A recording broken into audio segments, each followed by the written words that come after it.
From the IMTV Wave Channel 5 studio at Greenville Senior High School, home of the Greenville Green Wave, the Greenville Veterans Memorial Park and Digital Library proudly presents Never Stop Serving. And now, your host, Mike Maloney. Today I've got a great example again today of someone never stopped serving. He's got a lot to share with us, and he can narrate on his own, so we're going to introduce him and let him go. Today we have Greenville alumni, Greenville alumni Dick Martin. Thank you so much for being here, Dick. Please, we'll go ahead and start right into this. Please give us your name, rank, serial number, where you grew up, who your parents were, all that great history. Then get into your military service, and then we'll get into what you're doing now. So please, Dick, take it away. Well, that's a lot. Originally, I was from the first high school class here in Greenville in '63 that graduated when this was a new building out here. I thought I had all my homework done at that time, but Mike told me he'd like to have me in and do a presentation, so I had more homework to do. So starting with what he's asked me to do, I thought I'd cover some of the relatives, start out with family history here. Of course, being a boy from Darke County, you know that everybody in Darke County is related to everybody else if you go back far enough. So I'll just start here with my notes and walk through for a while with you. Go back far enough, American Revolutionary War. Jacob Ron, he was my fifth great-grandfather. He was a court-martial officer with George Washington in Valley Forge. Then come on down in history, James G. Martin, my great-great-grandfather, and William and Jefferson, two of his sons, were my great-great-uncles. During the Civil War, two of his boys, William and Jefferson, joined the Union Army, actually joined the 94th Ohio Volunteers, Company K. And what happened there, that unit was raised partly here in Darke County and part over in Miami County. They were sworn in over in Miami County on Johnson's Farm, which is a good place if you want to go over today and see a little bit of history. Got a nice museum over there. Where is that? Over at Piqua. Yep. On the side there. And the commander of Company K was a man named Chauncey Riffle. And Chauncey came out to my great-great-grandfather James, and he said, I'm one man short in the Company K that he was commander of. And he said, I'd like you to join and round out the unit. And he said, if you join, I'll make it up to you. I promise I'll make it up to you. And two of your sons are already in the unit. And so James said, okay, I'll join. Now the background of that was he was 52 years old when he joined. So he became the oldest man in the regiment. After they were mustered in, they went down Kentucky, first battle they fought down there, long area down there in Taze Valley. And what happened, he was deafened by cannon fire. So James was then discharged, medical discharge, because he was deafened. And the story there that goes on, his two sons continued in the Army. One was captured by the Confederates, then released. And I don't know if you know, in the early years of the Civil War, each side, both the Confederate and Unions, when they captured people, they were signed a letter, and they were put in a prison on their own side for 6 months, and they couldn't take up arms against the other side again. Eventually that rule changed during the Civil War when some Confederates shot a bunch of Union prisoners. They decided not to do that anymore. But he stayed for his 6 months over in a Union camp over there in Columbus. And, Well, it was like the honor system? yeah, it was the honor system. You promised not to take up, Union soldiers promised not to take up arms against the Confederates again for 6 months. The Confederates liked that. They didn't take up arms against the Union for 6 months because what that meant, they got their troops back. Eventually, during the Civil War, the Union realized we got more men, we keep the Confederates in a prison till after the war. So, but both men got back the unit and marched with Sherman to the sea. Took Atlanta and then marched all the way Sherman to the sea and marched down Pennsylvania Avenue at the end of the Civil War, then to Columbus and back to Darke County. So, and these were your relatives, you know this. Just for research. I'm in the genealogy. I've done that 40 years. I've tracked a lot down, and so good story there. Another little add-on there was that the 94th Ohio, Darke County there, had the reputation as the fastest marching unit in the Union Army during the Civil War. Chauncey Riffle later down near Atlanta came down with dysentery and had to leave the service, came back to Ohio, came back to Darke County here, and he ran for sheriff. And he got elected sheriff. And just to keep his promise with James that he'd make it up to James if he joined the Union Army, Chauncey turned around and married James's oldest daughter. And you'll notice in Greenville there's Riffle Avenue and intersects Martin Avenue. And if you look back in the history books, there was no Riffle Avenue until after he was elected sheriff in Darke County. Another thing related to James there is because he was deafened, he applied for a pension hearing after the Civil War and didn't receive it. Well, his oldest son, Levi, who remained at home, they had a farm up there north of Woodington in Brown Township. His oldest son, Levi, was also a justice of the peace there. And so when his father didn't receive a pension, he got a petition, got a lot of neighbors in the surrounding area to sign it, and they got a new pension hearing for James over at Union City. Well, James goes to his pension hearing, and 1889, and he walks from Woodington over to Union City. Now, being from around Darke County, you know that's probably about 13 miles or so over there, but here's the old man walking the railroad over there.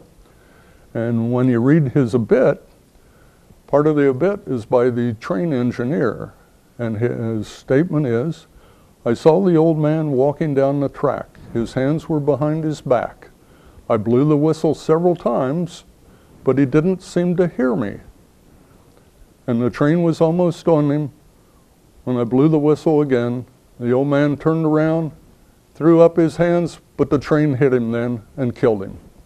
So on his way to his pension hearing with the government to state that he had been deafened by cannon fire in the Civil War, he was killed because he couldn't hear the train blowing the whistle as he walked down the track. So another case of a Union veteran dying long after the Civil War due to the injuries he received in the Civil War. Well, I get a little closer in time and tell you about some of my aunts and uncles. My oldest uncle, Martin, was Harold Martin. Harold joined the American Army in the First World War. But he was not shipped overseas to France at that time. The war ended before he was scheduled to ship overseas. He had a scheduled shipping date, but the war ended then in November 11th, in 1918 there. My father happened to be born on November the 11th, but in 1905. So kind of a family thing there, that always celebration of on Armistice Day, because the First World War ended at the 11th hour, the 11th day of the 11th month, 1918. And that happened to be my dad's birthday. So always went downtown. There was always a parade on that Armistice Day of soldiers parading Main Street in Greenville. So that was your dad, not Harold Martin? My dad, Eugene Martin, Was 11/11/05? yeah, he was born on the Right, 1105. Got it. My uncle was born before that. Right, because that would make him only 13. That's why. Yeah, yeah. making Well, sure. yeah, Dad was 13 when the war ended there. Do you know what unit and where Harold went and trained? Yeah, I've got that in my records. I don't have it All right. written out here in front of okay. me right now, but I can look it up for you later. Okay. Little side note to Harold, he married Mary Mayer. Now, those of you who are around Greenville here, you know who started the Maidrite. It was the Mayer family. And so Mary's family was started the Maidrite, and my Uncle Harold married her. Uncle Harold also, when go back in time in the 1930s, he owned the dance hall up there at Lake St. Mary's on the north side of the lake, and that was a big place to go to in those days. They had an interurban rail line that went up there, and people from all around the area, even from Dayton, come up there for a Saturday night. I can remember as a kid, Uncle Harold telling me even that Al Capone showed up one night at the dance hall there. Here in Greenville? Yeah, well, no, up St. Mary's there. St. Mary's, yeah. Well, here in this area. Yep, and so That had to interesting. be a hopping place. Yeah, that was a place to go. He later sold that or in the early start of World War II, and moved into St. Mary's, started a music store there. And interesting thing there, when I went up on a Saturday to visit my uncle, we'd go out and he'd go around all the little restaurants there in St. Mary's, and the Elks Club and the Moose and the VFW, and open up the old record players then you had, and you got to empty the coin boxes there beside every booth in the restaurants, you know, for the dime you'd put in to play a song on the records. My dad was Eugene Martin, from Greenville also. World War II, Dad was a tech sergeant. Give you a little background before I get into his story there. Dad was an electrician, and he worked for the Army Corps of Engineers down at Wright Field, which is now Wright Pat. My mother worked down there too, and enjoyed that. They both liked horseback riding, and over on Huffman Prairie, which is where the long runways are now at Wright Pat, they'd go horseback riding and also rifle shooting. Base or Air Force base now, but and it was an Army installation. Enjoyed rifle shooting there on the range. In World War II, in July of 1942, on the 4th of July, my dad and mom got married. The mom worked there at Wright Field. She was a secretary at the time. So they got married on the 4th of July. And 10 days later, because of the effect of what was happening in the war, my dad decided to enlist. He did. And So he enlisted on the 14th, is that right? yep. Somewhere around there. Yeah, and what he did, he went in there at Wright Field. Lieutenant swore him in, and after the lieutenant swore him in, the lieutenant got up from behind the desk, reached across the desk, shake hands with Dad, and said, "Welcome to the Army Air Corps." And my father said, "I don't want in the Army Air Corps." said, I want in the Army Corps of Engineers. I work for the Army Corps of Engineers now. I have in my civilian job for years. And I got the lieutenant all bent out of shape. He reached over, grabbed Dad's enlistment papers and tore them up. And so my dad walked out of the office. He was ticked off, to say the least. Drove over to Columbus and re-enlisted, and enlisted in the Corps of Engineers. A month after he enlisted, he was assigned in the 593rd Engineer Special Brigade, which was at that time a new unit. They were the ones training to do assault landings. And in fact, the whole 3rd Engineer Special Brigade, their specialties, there were regiments within the brigade that did the landings at Normandy. The other units did the landings in North Africa. Dad went with units that he did 3 landings, D-Day landings in the South Pacific in World War II. So, a little interesting. Your mom's name? My mom? I was going to you get to her okay, down sorry. here, Sorry, walk down the don't list mean to here. steal your Yeah, thunder. Mary Powell was All my right, mom. sure. I'm going to get down to her Okay. here. Still run through a couple of Martins aside. My cousin George Martin. He was the son of my Uncle Harold. George served in the 101st Infantry Division called the Timberwolves, 1942 to 1945. And he fought in the Battle of the Bulge. They were known as the Timberwolves because they were a unit that fought at night against the Germans. Interesting little story he told me when I was a kid was during the Battle of the Bulge, of course they were freezing, they didn't have much food, running very low on ammunition.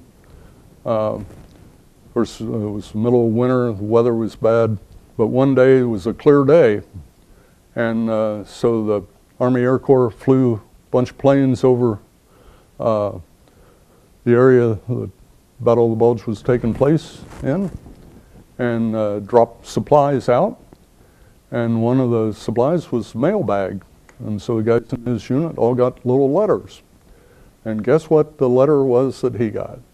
It was from his Uncle Sam, that he had not paid his taxes that year.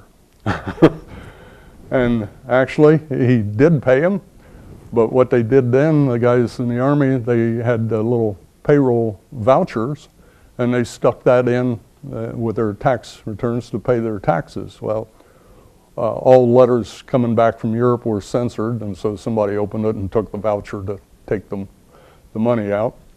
But he always thought that was a little odd. There he was in the field, in combat, starving, being attacked by the Germans and running out of ammunition. And what does Uncle Sam do? Sends him a notice about his taxes. So, yeah. And you said his name was George? George Martin. George Martin. Well, you get around, more around Darke County here. Another relative, Newberry York. He was my 4th great-grandfather, and I think you might know York Township here in Darke County was named after Newberry. So another connection. On my mom's side, her dad was Harv Powell. And tell you a few things about my grandfather there. He was the first person to have a telephone in Greenville. And so he had telephone number 1. That was always a impressive thing for me as a kid. Back then you didn't have dial phones. You picked up the phone. Of course, my grandfather Powell passed away a couple years before I was born, but my grandma still had the phone number. Anyhow, you'd pick up the phone and just ask number 1, please, when the operator asked you. And so I always told my friends I had the number 1 grandma and grandpa in Greenville. Wow, that is something. That's something. They had the first phone, huh? Yeah, they had the first phone. And he had. Did they have a lot of neighbors then coming over and asking you to use the Oh phone? yeah. Later, one of his daughters, my aunt, worked for the telephone company. I think some of you probably know that up around the main circle there in Greenville, above the bicycle shop where they're beside the post office, the top of that building up there was the original telephone office there in Greenville. She worked there in the 1920s. Now you're saying that the building next to the post office? Yeah, well, on the circle there. It'd be on the east side of the street, right there where the fountain is downtown. Right. Okay. Bicycle shop downstairs now. Used to be a drugstore at one time down there, but Okay. anyhow, that's the old telephone office, Greenville. Well, my grandfather, Powell, owned grain elevators. He owned the one down off Central Avenue here in Greenville. He owned the one out at Pikeville. His brothers also were in the same business. They owned one at Still Video, one at Beamsville, Dawn, and one of them had ownership for one over in Fountain City in Indiana. And he also had the coal business that he had here in Greenville. So farmers all brought their grain into town. He put it in the elevator. He'd load the trains right down there, the silos, if you're old enough, remember the silos right along the railroad track there in Greenville off Central, and ship the grain out and unload the coal. And I got some pictures of one of his employees. They have a horse-drawn wagon time, and they went around Greenville and delivered coal to your home. And that's the way people heated their houses back then. Talk about my mom, a couple words about my grandma. She was Leona Powell, but her maiden name, she was a Plessinger. She was the daughter of George Plessinger and Almeda York. So Plessingers and Yorks in Darke County are also relatives. Anyhow, my mom, when she was a little girl, her great aunt was Laura York, was on her mom's side. Well, Laura York married John Moses, and I don't know if you know, John Moses was the brother of Annie Oakley, and Annie Oakley's real name was Annie Moses, but she changed the stage name was Annie Oakley, and she kept that her whole life. So Annie Oakley was my mom's great aunt, and as my great-great aunt today. As a kid, my mom knew Annie. Annie died when Mom was 12 years old, and I once asked my mom what it was like when she was a kid to meet Annie, and Mom's reply was, when I was a kid, she was just another relative. So family get-togethers. Well, anyhow, I'll give you a little background on my mother. Of course, Mary Powell, now Mary Martin.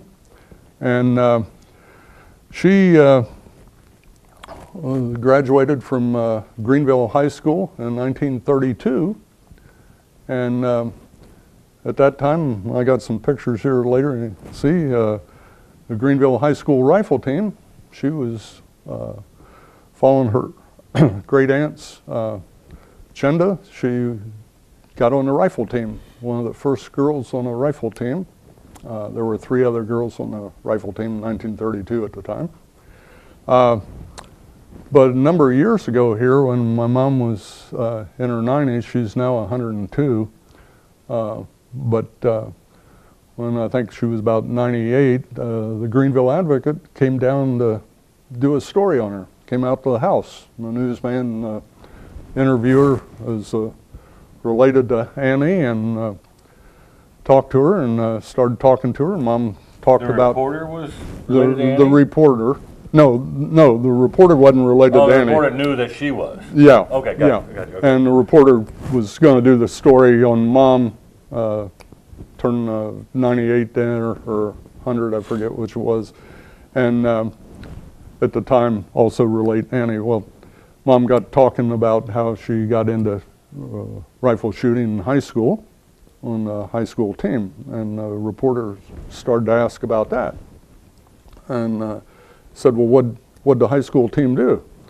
And Mom said, well, at the end of the school day, we went uptown to practice. And he said, you went uptown? And he said, yeah. Well, on West 4th Street there, where the antique store is today, just down from Marshall's attorney office there, upstairs, they had an indoor rifle range. They had bullet traps at the back, and it was a 50-foot range. Wait, where Marshall's is?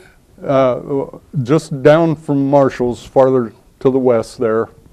Up above, there was a shooting range. Up above, yeah. There's an antique store down on the main street floor there, but upstairs they had a little indoor rifle range. Okay. And the high school team would shoot there. And the reporter was amazed at that, and he said, well, what do you do afterwards? And Mom said, well, after we shot, we usually went downtown to the Green Villa or the drugstore, had a soda pop or ice cream. And the guy said, well, what do you do with the rifles?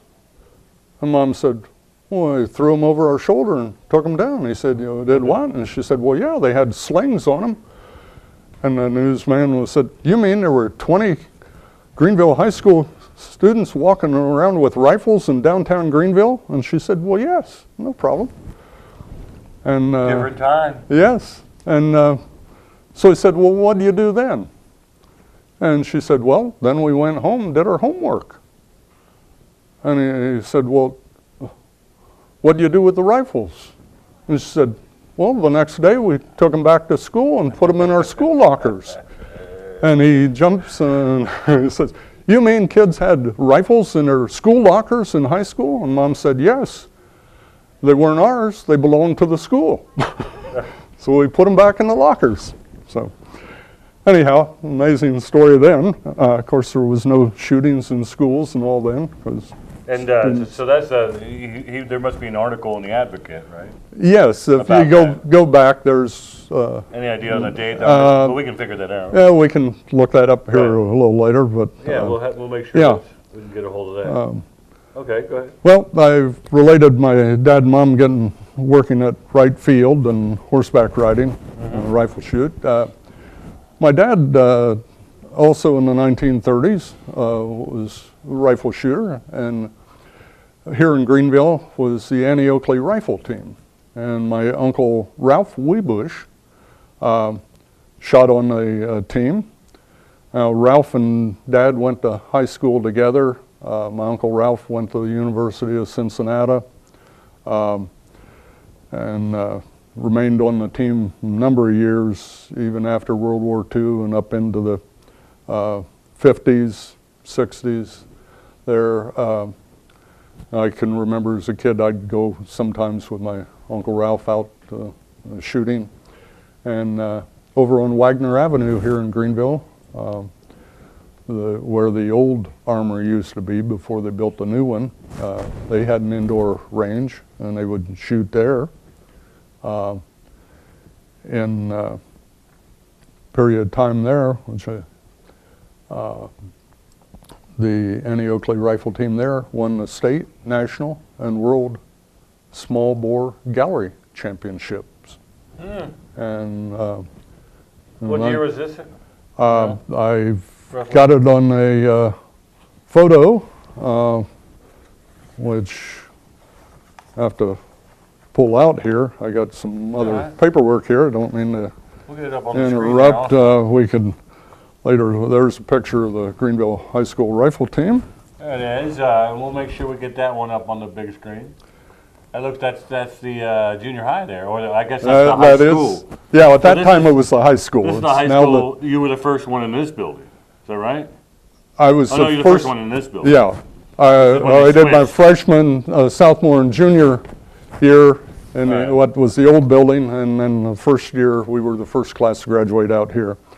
This is a picture of my Uncle Ralph and the Annie Oakley rifle team. All right. We'll get those pictures years, up there too. Yes, the years there. That was 1951 to 52 that they held the state, national, and world championship. Here's one of my father in the 1930s after practice with the team. And here's another one with my father and members of the Annie Oakley rifle team here in Greenville. Oh yeah, we'll get that one up there too. So, All right. Well, we'll get back to the little outline here. As I said, Greenville boy, grew up here, was a couple years away from here for a while. In 1952, when I was going to grade school over at East School, I got the measles, and then I had a infection after that, and then I had a sinus infection, had to have that, an operation there and stuff. And old Doc Alley, who was a doctor here in Greenville up on Walnut Avenue at the time, told my dad, said, I think your boy needs to be in a dry climate for about a year or so, help him recover from this.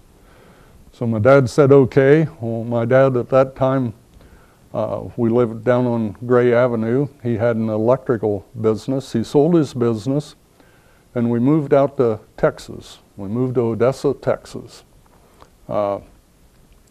And so for a year I was out there. Had some other relatives down in Marfa, Texas. As I mentioned, my Uncle Harold, he also had a daughter named Emma Jane. She had gone to University of Cincinnati, become a nurse there, World War II, married Walt Stover, who was Stover's up in sales there in Tiger Country. And he was a doctor, and they started their own little medical practice down in Marfa, Texas. And he was the only doctor for more than 100 miles around down there. They had the local drugstore, and she was the only nurse. So it was, we'd go down from Odessa sometimes a week and visit them. Used to camp out down there in the big hills around Marfa. So, but after a year, we moved back, and we moved back down to the area down around Portsmouth, Ohio. Two little towns lived in there, Shelbyville, one of them. And at that time, my dad worked, they were building a uranium-235 plant down there. And when we had lived in Texas, Dad worked over at New Mexico for a while they were building the atomic facilities over there. Came back and they were building the uranium-235 plant to produce enough uranium for the new warheads at the time. So did that. Then in 1955, moved back up to Greenville, and I started or fifth grade over there at East School again, and went there, and eventually we lived on East 4th Street at the time, so I just had to walk a block over to school. Then when I was in the 8th grade, we moved up on West 4th Street, a place right behind the courthouse there, which is old parking lot today, but beautiful old home then. So I went to high school then, in what now the junior high, or it's going to be tore down here soon, next to Memorial Hall. Our junior year, we watched as they were out here in the city park building a new school building. That's a new high school. So our senior year, our whole class was out here, and we were going to be the first class to graduate from the new building in 1963. So, well, I got a few stories to relate to you. Some of you that are students out here at the high school might be interested in what it was like in the new building at that time. I was taking an industrial arts class, and senior year, the first part was a drafting class. So you had to come up with a little project, a design, and make the drawings and the drafting for it. Well, I used to go to a lot of gun shows around County and stuff, and I managed to buy a barrel off what was called a M3 grease gun. It was an old submachine gun in World War II. Got the barrel for that and the magazine and stuff. So as my little project, I was going to design the weapon. And from that, and I'd look at pictures and books and then scale from the pictures to that to get dimensions and stuff like that, make my CAD drawings that way. I remember all our teachers then. In fact, the teacher there for shop class was Marvel Moore, Mr. Moore. And come winter quarter there, he said, okay, you kids that have done your drafting projects, he said, now in the shop class, I want you to make those projects. Well, I showed him mine, and he said, that's all right. Which would be amazing today that the shop teacher or teacher says you can make a gun in school, but could then. So Yes.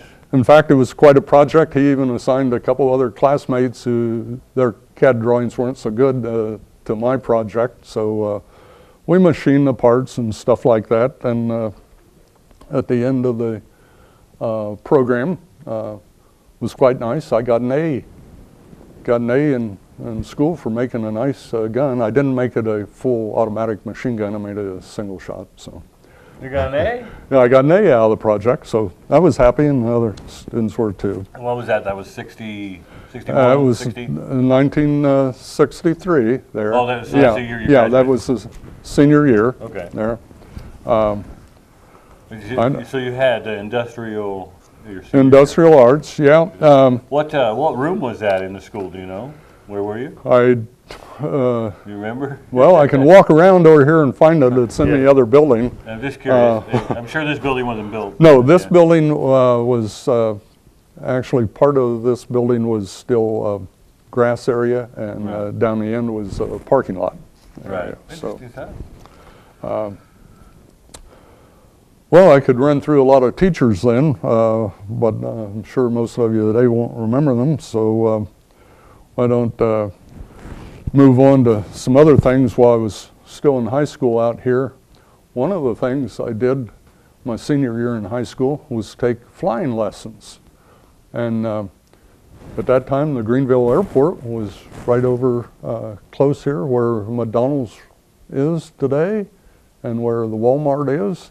The runway ran from there, the north-south one. The east-west runway ran right along Crickenback Road over. So one winter, well, that winter, my senior year, I was taking winter flights, and the J3 Cub came down and went to land over there, and didn't do the proper thing of clearing the carb heat before I landed, and pulled the throttle back, and after a touchdown, I needed a little more throttle, pushed it forward, and engine died. Went over to the snowdrift there to stop along the fence line. That's right where the motorcycle shop bar is there. So that tree line that was right behind there at the time before they cut it down. Yep. That was part of the runway when I was in high school. So when you were in high school, we had an airport, we had an airfield, and you took flying lessons not through the high school, right? Yeah, on my own. Oh, you did it on your own, yeah. Yeah. So there was flight instructors. Yep. Yeah. A guy named John O'Brien. He had been an instructor in World War II.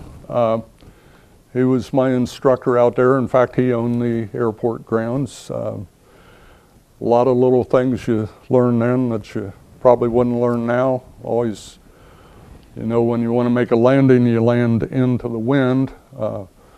We'd do little landings out farm fields, stuff, and always try to determine which way the wind's blowing. He always pointed out, look at the telephone wires.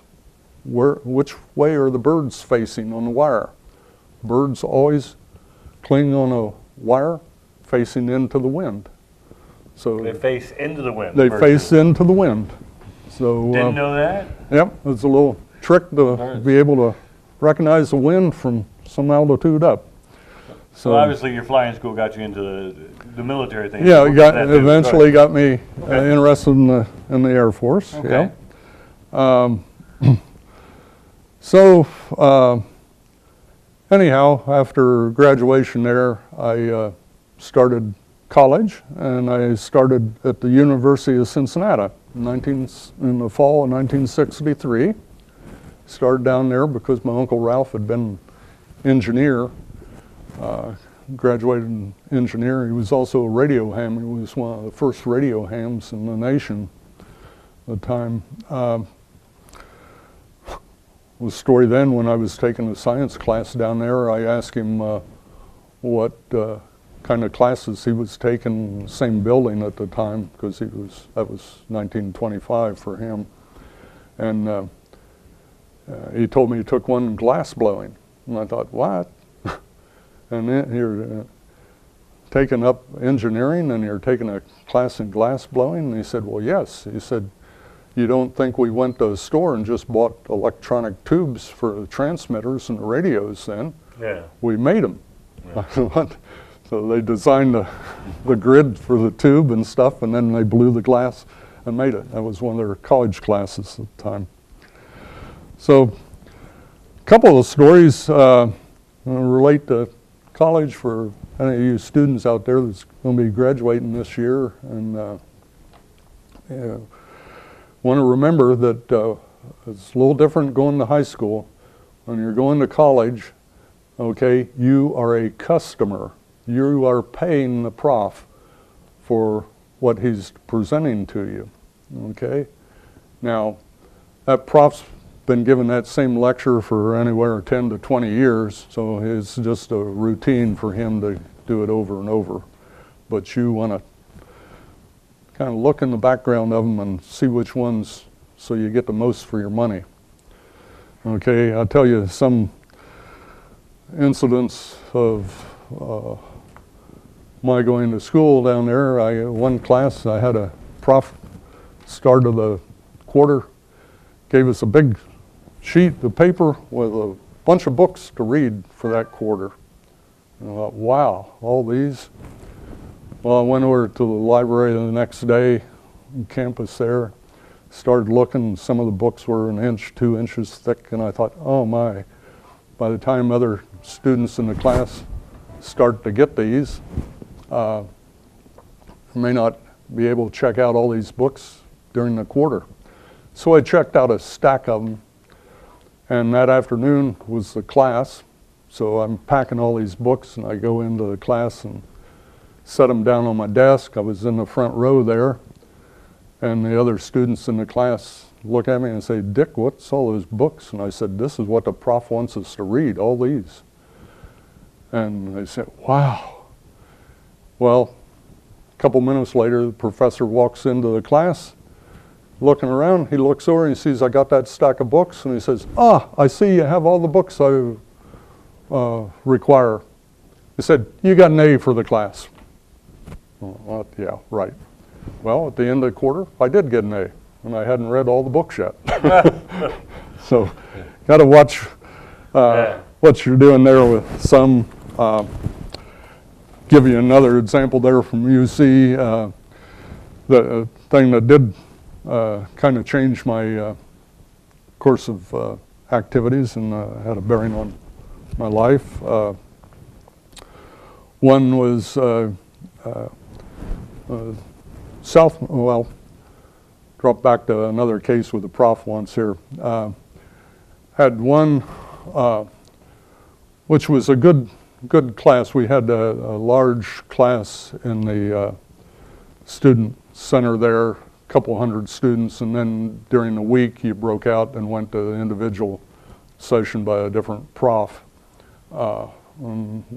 One day a week you had a general session with all the sessions together. After the fall break, came back to Greenville, wait for my grades in the mail then before start of winter quarter.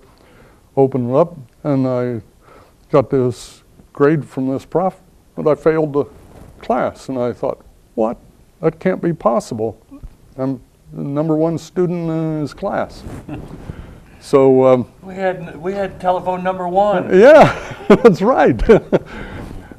So after the break there, holidays, stopped in the prof's office and I said, hey, here's the grades you gave me. I'd like to see my final blue book exam here, why I got that grade. And he said, well, I got them over there along the wall. And he had every one of his sessions, bound all the blue books, tied up there, half a dozen sessions. So I go over, find this class session I'm in, find my book, look at the answers. He's got his sheet there of his questions and the answers. And I said, look at this. The answer is almost word for word of what you told us in class. And he looks at him and I said, the next page, the next one, it's all like that. He said, well, he said, I have a grad student grade these papers, he said. And I said, you mean you never even read these and you give us a grade? And he said, no, a grad student does that. And I thought, the grad student's just getting a little money for being his assistant there and is not even reading the papers, he's just marking the fronts of them. So I asked him about changing my grade and he said, well, he said, it's too late, we've started next quarter. He said, but I'll send over to the faculty office incomplete. I'll tell them there was a theme paper was due and it came in late. And he said, then at the end of the second quarter, change your grade. So all right. So I was able to take the class the second quarter. And at the end of that quarter, I'm back on campus and a buddy of mine, I said, I got to go up and see this prof and get my grade changed for the first quarter. And he says, okay. And so he went with me. And we go up and see the prof. And I said, you remember you were going to change my incomplete grade? And he said, oh yes, that's right. He said, what do you get this quarter? And I said, I got a B on the class. He said, you got a B the first quarter. Well, I walked out of there and I'm walking down the hall with my buddy. And my buddy says, boy, Dick, you're the dumbest guy I know. And I said, what? Yeah, I got a B out of the class. And he said, you should have told the prof you got an A. And afterwards I thought, he's right. So you got to watch. One more about the college change here. In the sophomore year, winter quarter, UC, I was studying to be a chemist, biochemist, and I was taking inorganic biochemistry. A difficult course. The labs were, we had, the prof had 3 Chinese girls, and when they'd ask about a certain chemistry, they'd shout to each other back and forth in Chinese to get the English word they needed. But the final exam was very difficult. I got the date right on it, and that was about it. But I flunked that. Well, then I realized I wasn't going to be able to make my major in biochemistry. So I was determined what to do. And I thought, well, one of the things, since I got 2 years of college now, I'd finished flying stuff, I would go down to the Federal Building in Cincinnati and see about being an Army chopper pilot.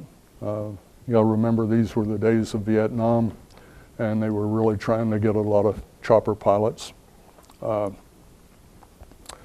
So I went to the Federal Building, and there were probably 20 guys in front of me, and there was an old sergeant up at the desk with a bait and tackle box there. And as they came up, they gave him a name, and he'd say, no, you failed, where do you live? That's 2 bus tokens and 1 transfer, because they all had to come down in person to get their score.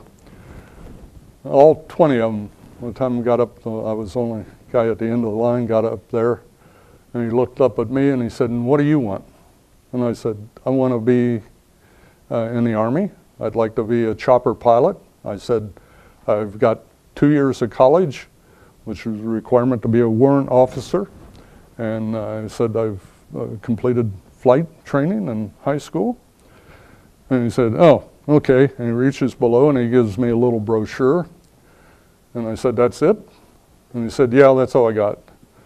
Well, the brochure was one of those things, be all you can be in the Army. Oh, Yeah, nothing else there. oh. Yeah, he could have shoved out the enlistment papers and I would have signed, but he didn't. So I walked out of there, and kind of like my dad with the lieutenant there, I got outside the office and I thought, well, you don't want me, I don't want you, and I threw the brochure in the wastebasket there in the hall. Went back to college, and one day, a couple weeks later, I'm walking down the hall in the science building. There's a poster about being a foreign exchange student. And I thought, there's something I like. And you could apply for the summer for a foreign exchange student job in Europe. So I did, and got accepted. And so that was quite a thing. I flew to New York to get my flight to Europe. My dad went with me because he had worked in New York in the 1930s, and so we spent a day showing me where he had worked and stuff like that. And then I took off, went to Europe, went to Luxembourg, there for a week while we did orientation thing with other students, and we'd, for that week, travel into Germany and Belgium and places to learn how to get around and what to do. What is this, 64, 65? This would have been summer of 65. 65. Yep. Okay.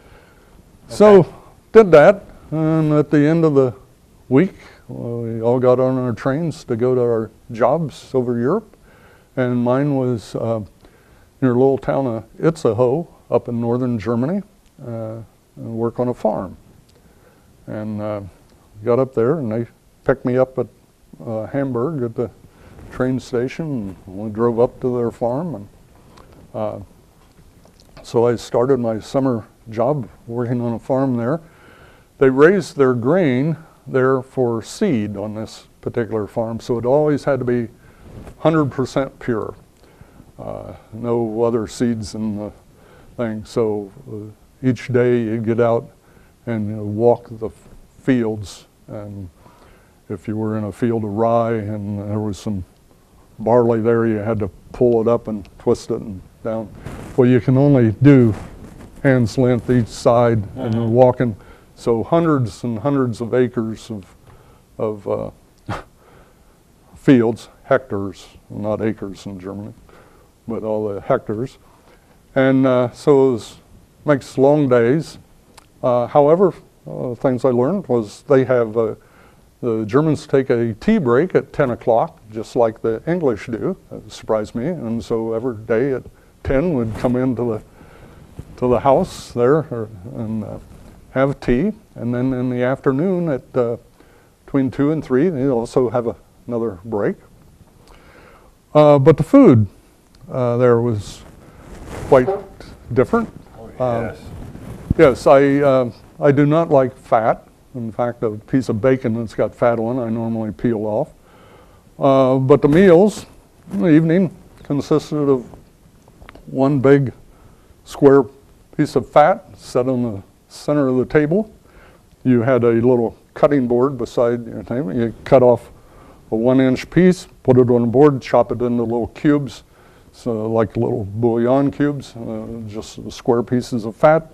Put that in your bowl, and then you got a ladle with some broth and poured it in. That was supper.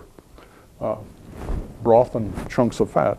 Initially I couldn't eat that, but after a couple weeks of working so many hours, I started to eat that more. Some other interesting little tales. The guy that I worked for, very meticulous old German. In fact, he had been a old Nazi in World War II and was responsible for spotting Allied aircraft. Every couple weeks, that time, the Germans had air raid warnings, even out in the countryside, they'd go off. When they did, you were to go in the house or go to the shelter. We'd go in the house and we'd sit down in the parlor, and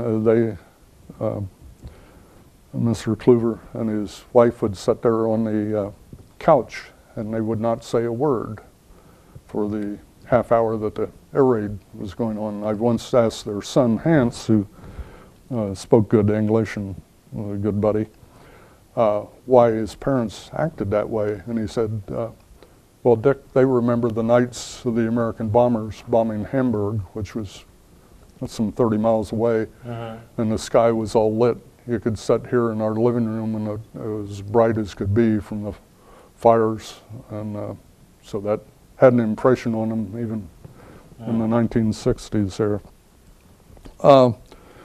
One day, Mrs. Kluver stops me going out in the field and gives me a can of paint and a paintbrush, and I'm to paint the chicken shed there. And in German, she emphasizes to me over and over, do not paint the chickens. Do not paint the chickens. And I thought, a little odd. I wasn't going to paint a chicken running around in a chicken coop. That night, when after I had painted the shed, I talking to Hans, and I said, why was your mom stressing for me not to paint the chickens? And she said, well, you got to realize during the war, the SS brought people from the labor camps out to work the farms. And one time she gave one woman a paint can to paint the shed like she did you, and the woman painted the shed and then painted some of our chickens. Kind of a little way the woman rebelled, but yeah, she wanted to make sure the American didn't do that. Another little interesting tale, bearing was I came up one day to the house, and there was a tree outside the bay window in our kitchen area there, and there was a duck that she had nailed to the tree and crossed its legs and nailed it up like it was crucified and chopped the head off, and a bucket below, and the duck is dripping his blood into the bucket. And I thought, oh geez, tonight we're going to have boiled duck. Not that I like duck, it's a little greasy. But that evening, supper was served, and like I said, everything was family style. A big bowl in the center of the table there, and it looks like a sponge, and it has little white things in it. And I thought, what is this meal this evening? So I take my spoonful and put it in my plate there, and take the first bite, and I covered my mouth and said, das ist Blut? Meaning, that is blood? And Mrs. Kluver said, ja, Rickard, das ist Blut. Meaning, that is blood. And what it was the boiled blood from the duck, and then she took a cup of barley and threw in. That was the little white things in there. So it was boiled blood and barley evening meal. One of the, finish off Europe here, one of the things was at the end of the summer, well, during the summer I had applied, had a cousin that went to Ball State University. He had been in the Air Force, got out of the Air Force, went to Ball State, and I was corresponding with him back and forth through the summer. And he recommended I go to Ball State, so I thought, okay, I'll try that. Well, I had to take, I forget now where it was, ACT or SAT test. And to do that, I had to take a couple days leave from the Kluvers and go down to Frankfurt to American Army installation there and take the test with dependents of other military families who were trying to get come back to America and go to college in America. So did that, went back, got accepted at Ball State for the winter quarter at that time. But at the end of the summer, with the Kluver's there. Mrs. Kluver comes to me and says, Rickard, all summer I've fixed you German meals and the finest meals. I fix you an American meal.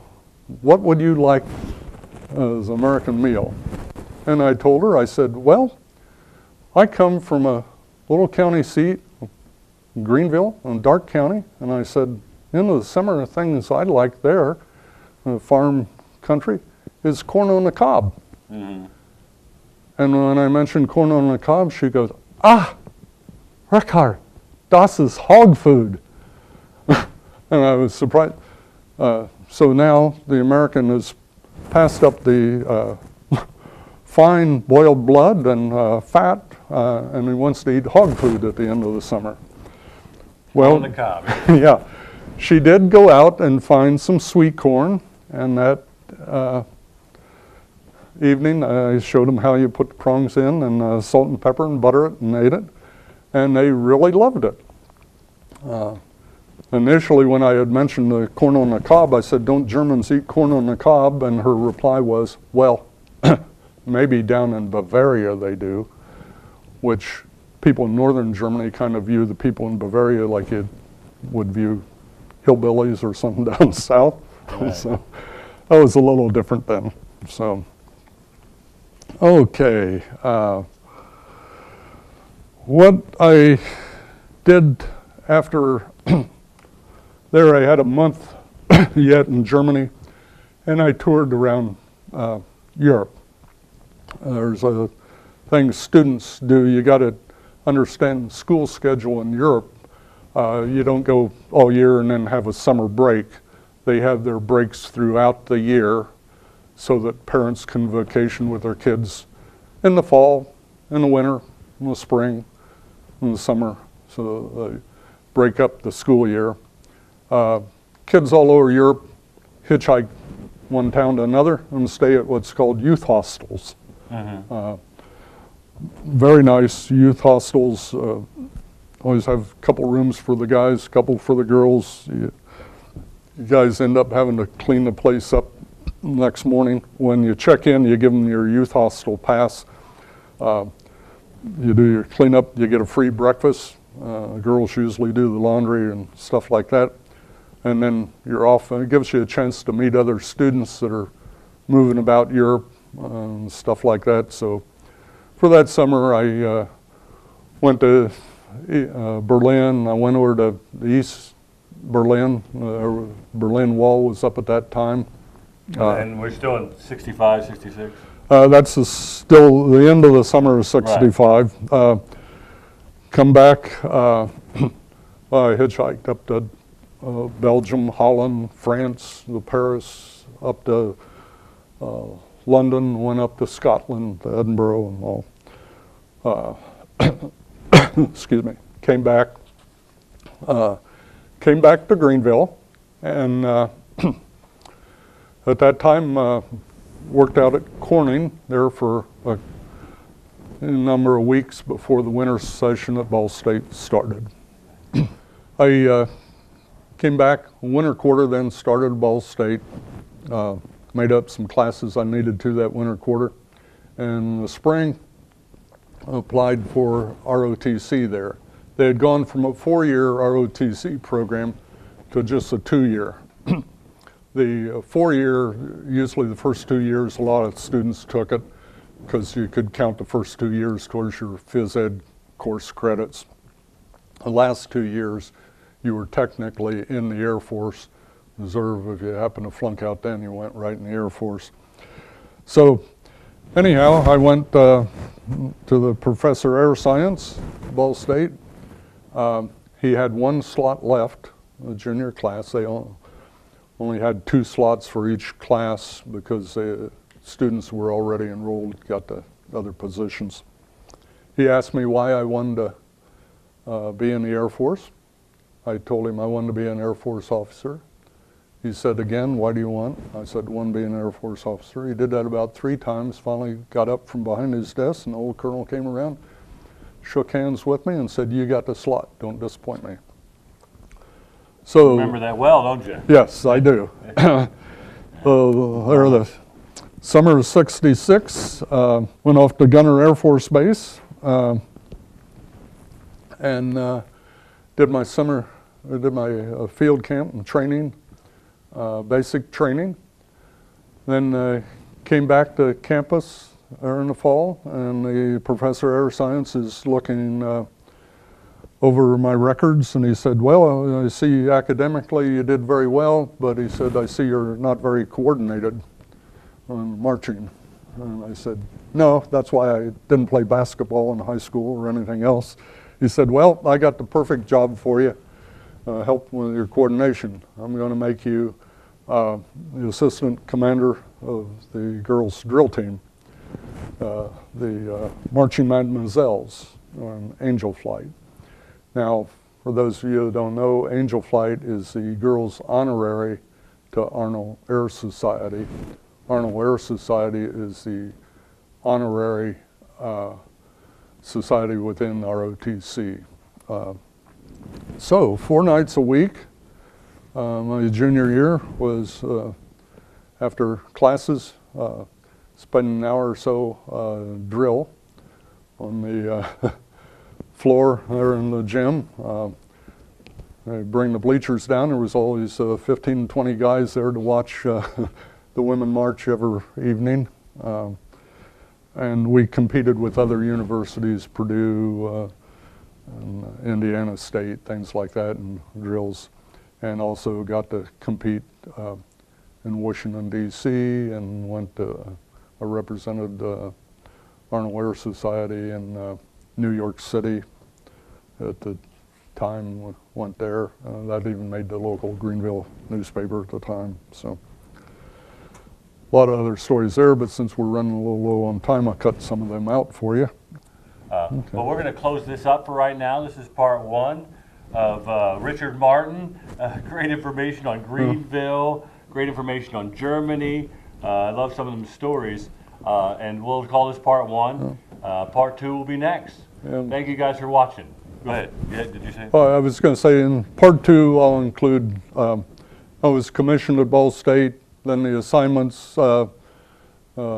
into the SAGE air defense system, my tours in the Arctic, later in the reserves overseas to Europe, Italy, was liaison to the Italian Air Force, a lot of stories there. So we will going to Turkey and Spain, things like that. So, yeah, so we'll pick up at your commission at Ball State. Yeah. And in the meantime, we'll get these pictures too and get those rendered and get those ready to go.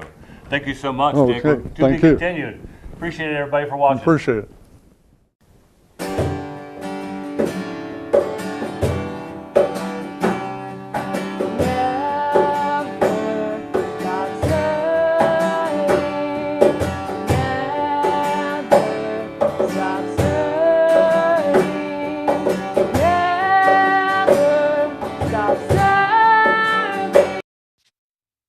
Thank you for watching. Please visit us on our social media sites. Please consider contributing to our mission in some way. Also, we are always looking for veterans and their families to share their stories with us. Be sure to join us next week for our next episode of Never Stop Serving.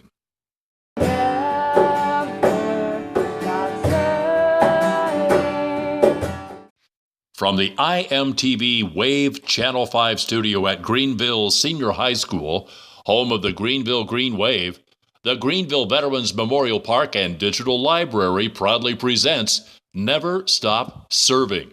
And now, your host, Mike Maloney. Recount a few items and see where we left off the last time. Not sure which sentence is where we ended there at the last break, but I think we were at the point where I was talking about being a foreign exchange student in Germany. Yeah, and the delicious food. Yes. That you got, yes. Yes, the boiled blood, and of course the kid from Darke County wants to eat hog food, sweet corn on the cob. So the Germans thought that was a big laugh. But anyhow, at the course of that, towards the summer there, I was looking where to come back to the States and go to college. I had a cousin, Bob Spencer, who had been in the Air Force, was out of the Air Force, and was over at Ball State University in Indiana. And corresponding during the summer, he recommended that I apply and come over there because they had our Air Force ROTC program I was interested in too. So the Kluver family left me off for a weekend. I took a train down to Frankfurt, Germany, and there went to the American military installation, and with a bunch of other dependent kids at the time that were dependents of American military families. They were taking their SAT test or ACT for the colleges they were applying. I applied for that. The results then were sent to Ball State. Got a letter that summer from Ball State, got accepted for the winter quarter that year. And so after that, in the end of the summer, the job ended. I took another month and just hitchhiked across Europe. Went to Berlin. Went behind the Berlin Wall at the time. Got to see the Soviet side. Later, first went over to France, went to Paris, up to Belgium and Amsterdam, to England, stayed a while in London, went on up, hitchhiked up to Scotland, and was amazed staying in a youth hostel there one day. Came back to the youth hostel and talking to another kid there and said I had followed these two Scottish guys down the street and they were talking, but I couldn't understand a word they said. They were talking in English, but Scottish dialect, it was very hard to understand. So, but anyhow, came back to the States, worked the end of the fall there, a job until winter quarters started over at Ball State. Got accepted there, started the winter quarter, and had taken some different classes there. And at the end, in the spring quarter there, I went to the professor of air science to apply for ROTC position. Now, prior to that, Ball State had had a 4-year ROTC program. And a lot of students in the freshman and sophomore year simply took ROTC because they could get credit for a PE course that way. And then their junior year, they didn't take it because when you started your junior and senior year, you were actually sworn in the Air Force. And if you flunked a course or dropped out, you were mustered into the Air Force then. So what they did, they dropped to just a 2-year program. And all the students who were in the junior class got to remain. Those in the senior class got to remain. And they allowed 2 slots for the senior class and 2 for the junior class. When I went in and talked to Professor of Air Science, he had already given 1 position away in the junior class, so he had just 1 slot open. And he asked me, said, Dick, why do you want to join Air Force ROTC? And I said, I want to be an Air Force officer. And he said, why do you want to join Air Force ROTC? I said, I want to be an Air Force officer. And the 3rd time he asked me the same question, exactly the same. Why do you want to join?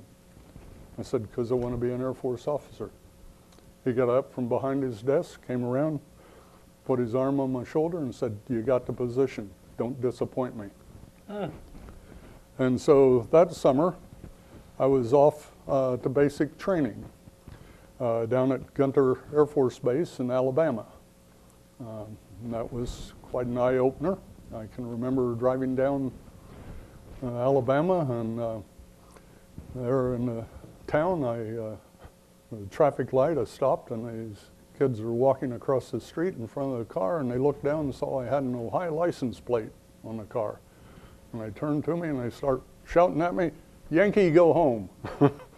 So I was amazed there at my reception in Alabama. What year was this? This was the summer of '66. Yeah. Of course, basic training, a lot of stories there, interesting. I had a roommate. We were 2 guys to each room in the barracks building, and we had flight caps with our unit flight on them, stuff. Get up when the bugle sounds in the morning and fall outside and get in a parade formation. And first day that happened, and he had been an Air Force brat. His dad was a colonel in the Air Force, so he knew Air Force pretty well. He looks out and says, "No, it's not our flight, it's a different one." He said, "We got a few minutes." Well, the commander gave him an about face, and they started to march away, and lo and behold, it was our flight. So we went running out the building, got to the corner, and the flight commander, "You guys have demerits today." We got the first 10 demerits, and well, you had to march off at the end of the day your demerits. A little opening there. Lots of interesting stories. They teach you how to march and come to the road crossings. It's road guards out, 2 guys out on each side to stop traffic. One day there was a railroad that ran through Gunter Air Force Base, and several flights were marching down the road, and we come up to the railroad crossing, and lo and behold, here's a train coming through the base at that time. And the flight commander in front of us orders, "Road guards out," and 2 guys go out, and they hold up their hands to stop the train, which obviously wasn't the thing to do. Right. But they got demerits and marched those off that night. So went well. At the end of the summer, we was done obstacle courses and all the other training they put you through. Got back to university in the fall, started the fall quarter. New professor of air science there. He sits down with me to go through my records from basic, and looks at him and says, "Well, Dick, you did very well in basic training." And he said, "I see you scored pretty high on all the things except marching." Said, "Didn't do so good there." And I said, "Yeah, I'm not real coordinated. That's why I never went out for basketball or anything else. Only went out for tennis when I was in high school." But he said, "Well, I got the perfect assignment for you here in the next 2 years." He said, "First year here, you're going to be assistant commander to the Marching Mademoiselles," which was Angel Flight. Now, Angel Flight was the girls' auxiliary to Arnold Air Society. Arnold Air Society is the honorary society for Air Force ROTC cadets. And Angel Flight is the auxiliary to that, and they had a marching team called Marching Mademoiselles. So 3 to 4 nights a week throughout the year, we practice in the gym marching. And the Angel Flight competed with other universities around the country in competitive marching events. During the basketball games, halftime, we'd take the basketball court floor and march. The girls marched in high heels, black dress uniforms, long white gloves, flag You mean bearers. by old school? Yes, very, very nice. My senior year, I became commander of the Flight 2. We had some nice events we went to.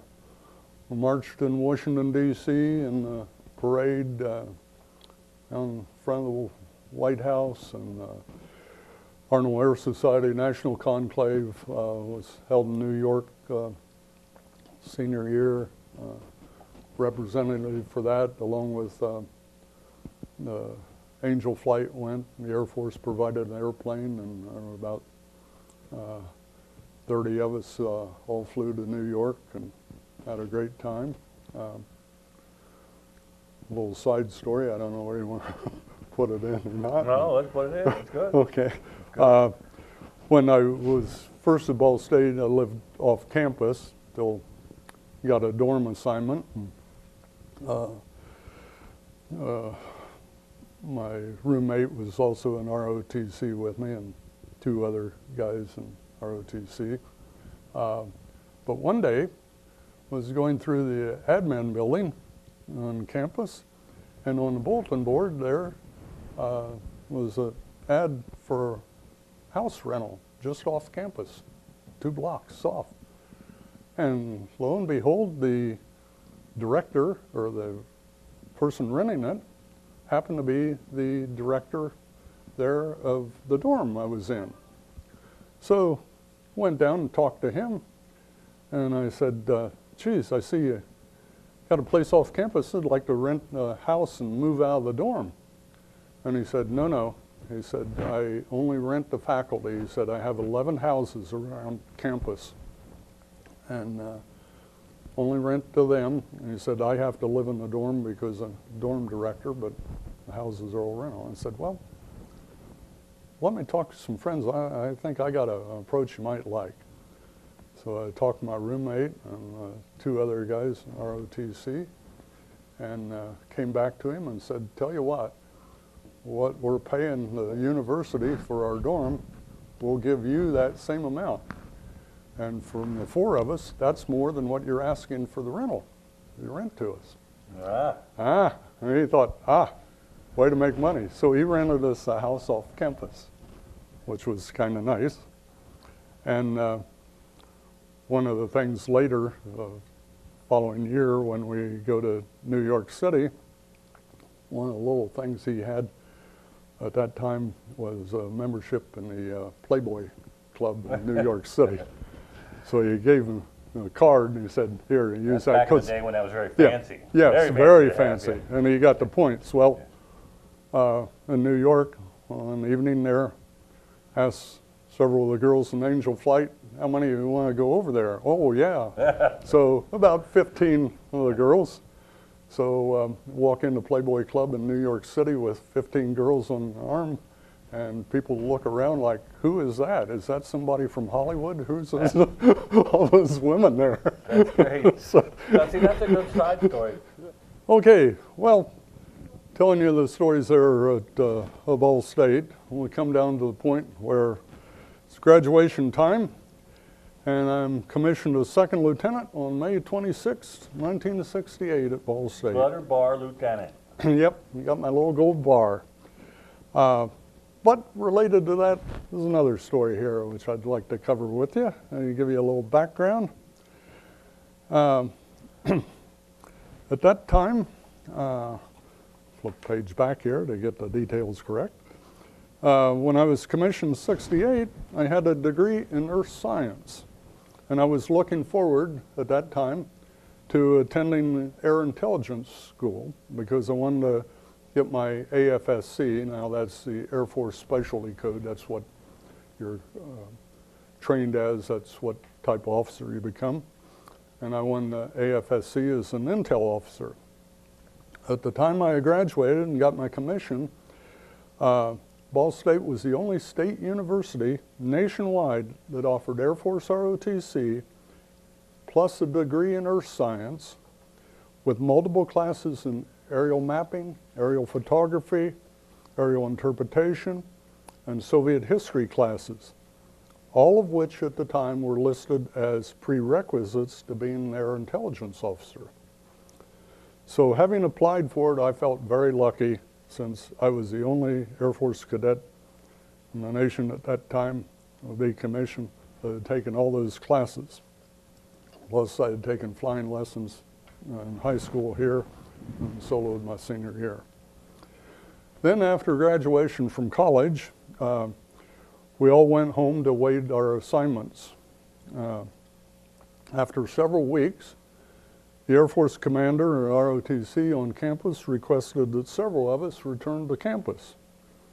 On returning, he informed us that the Air Force had delayed assignments for some Air Force ROTC graduates at the time. Now the reason they did this was that 2 weeks after we graduated, the Air Force Academy graduated. And so they wanted to delay assignments so that the Air Force Academy grads got the tech schools they wanted first. Yeah. And guess what? Most Air Force Academy grads wanted air intelligence schools. So they filled up the schools that summer, and I was assigned a different career field and got a different AFSC, one called 1744, as a weapons controller. Now at the time I thought, well, weapons controller, what's that? Some guy in charge of an arsenal? But no, in the Air Force, the weapons controller, the weapons in the Air Force are the aircraft. And so you control the aircraft. You're the little voice in the pilot's headset telling him you got a bogey in your 6 o'clock, you know, take a left and turn and climb so many angels up. So I became the voice in the pilot's headset. And anyhow, I got that for a couple years, and later on I did become an air intelligence officer, but that was one thing. So, what happened after that was I went to basic controller school. That was down at Tyndall Air Force Base in Florida, and became the air controller there. Then I got my first assignment to Luke Air Force Base in what was called the SAGE system then. And SAGE was a semi-automatic ground environment. Okay. And a few little stories about that is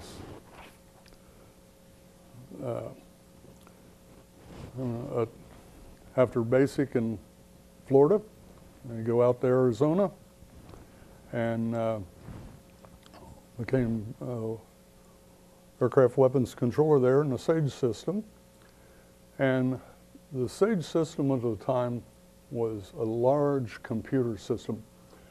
There were several SAGE direction centers across the United States, and all the radars across the country fed into those. So the one in Arizona had all the radars along the Texas, New Mexico, Arizona border, California, as well as the Navy ships off the coast. Those radars all fed in there. So you could sit there in Phoenix, Arizona, and I could see aircraft any one of those states. And also by the control method, you could bring up aircraft pictures off the East Coast and look at any from the SAGE building. The SAGE buildings were huge concrete, 3-story bunker buildings, base walls 13 feet thick of concrete to resist a nuclear blast. First 2 floors of the building were all the computer at the time. Even had giant water chilling towers outside to cool the computer system in the buildings.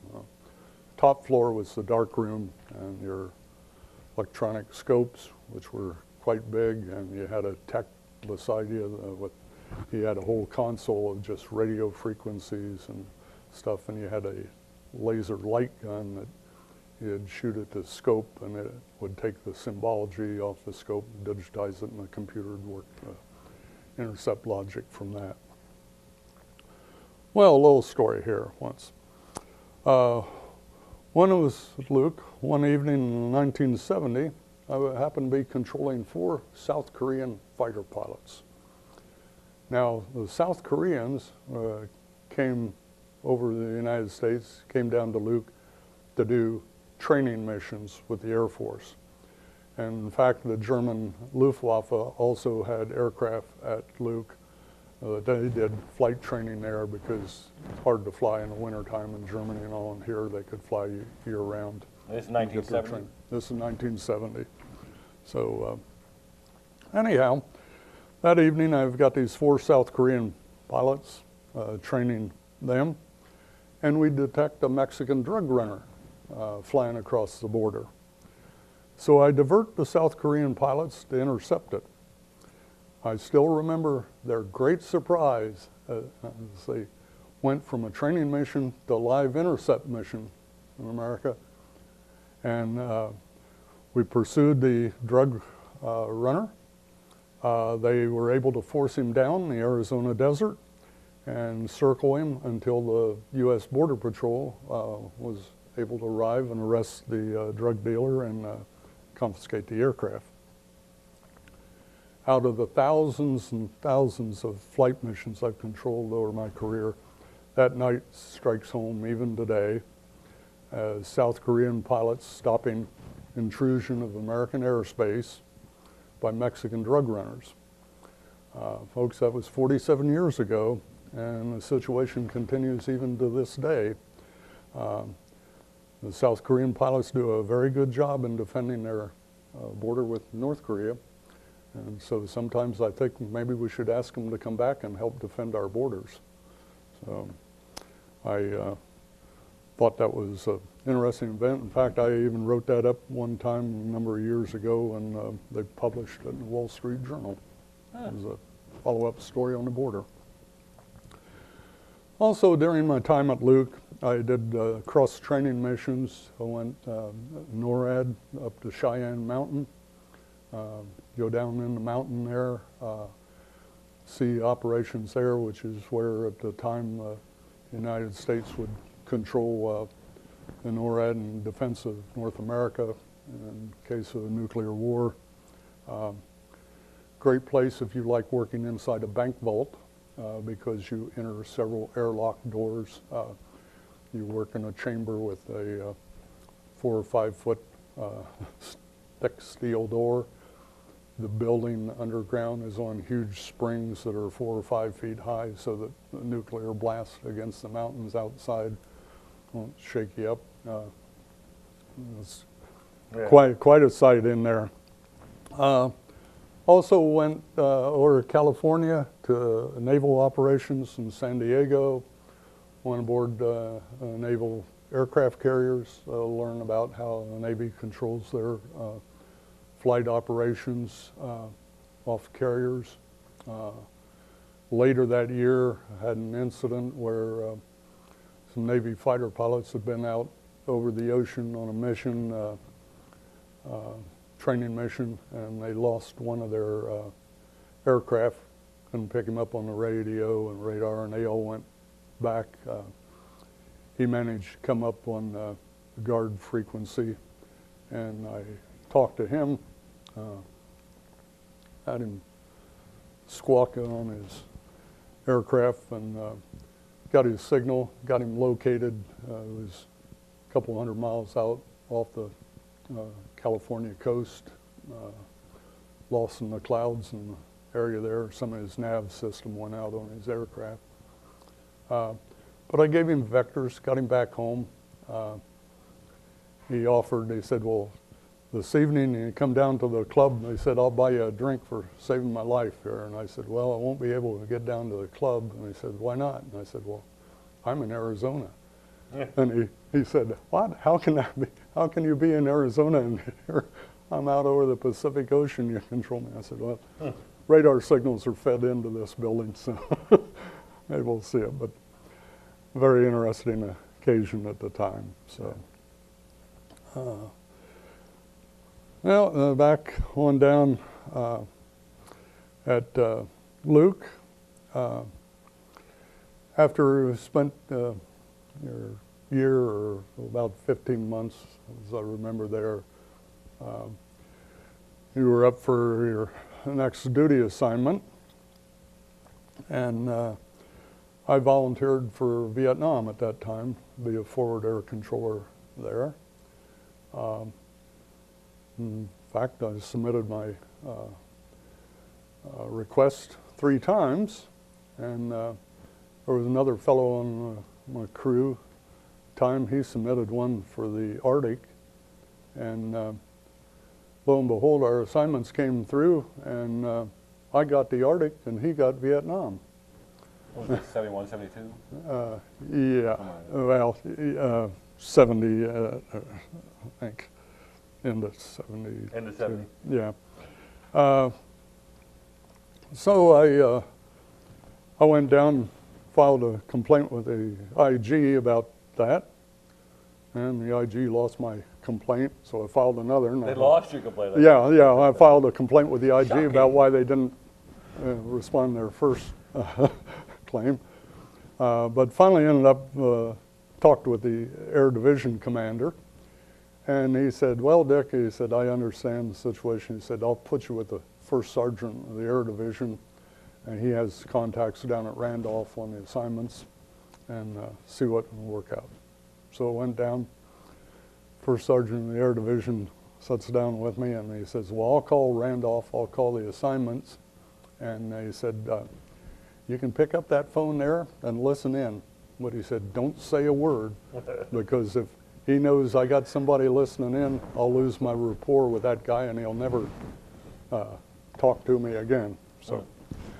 So he calls and he says, how is it we got an officer here that's volunteered for Vietnam, and you want to send him to the Arctic?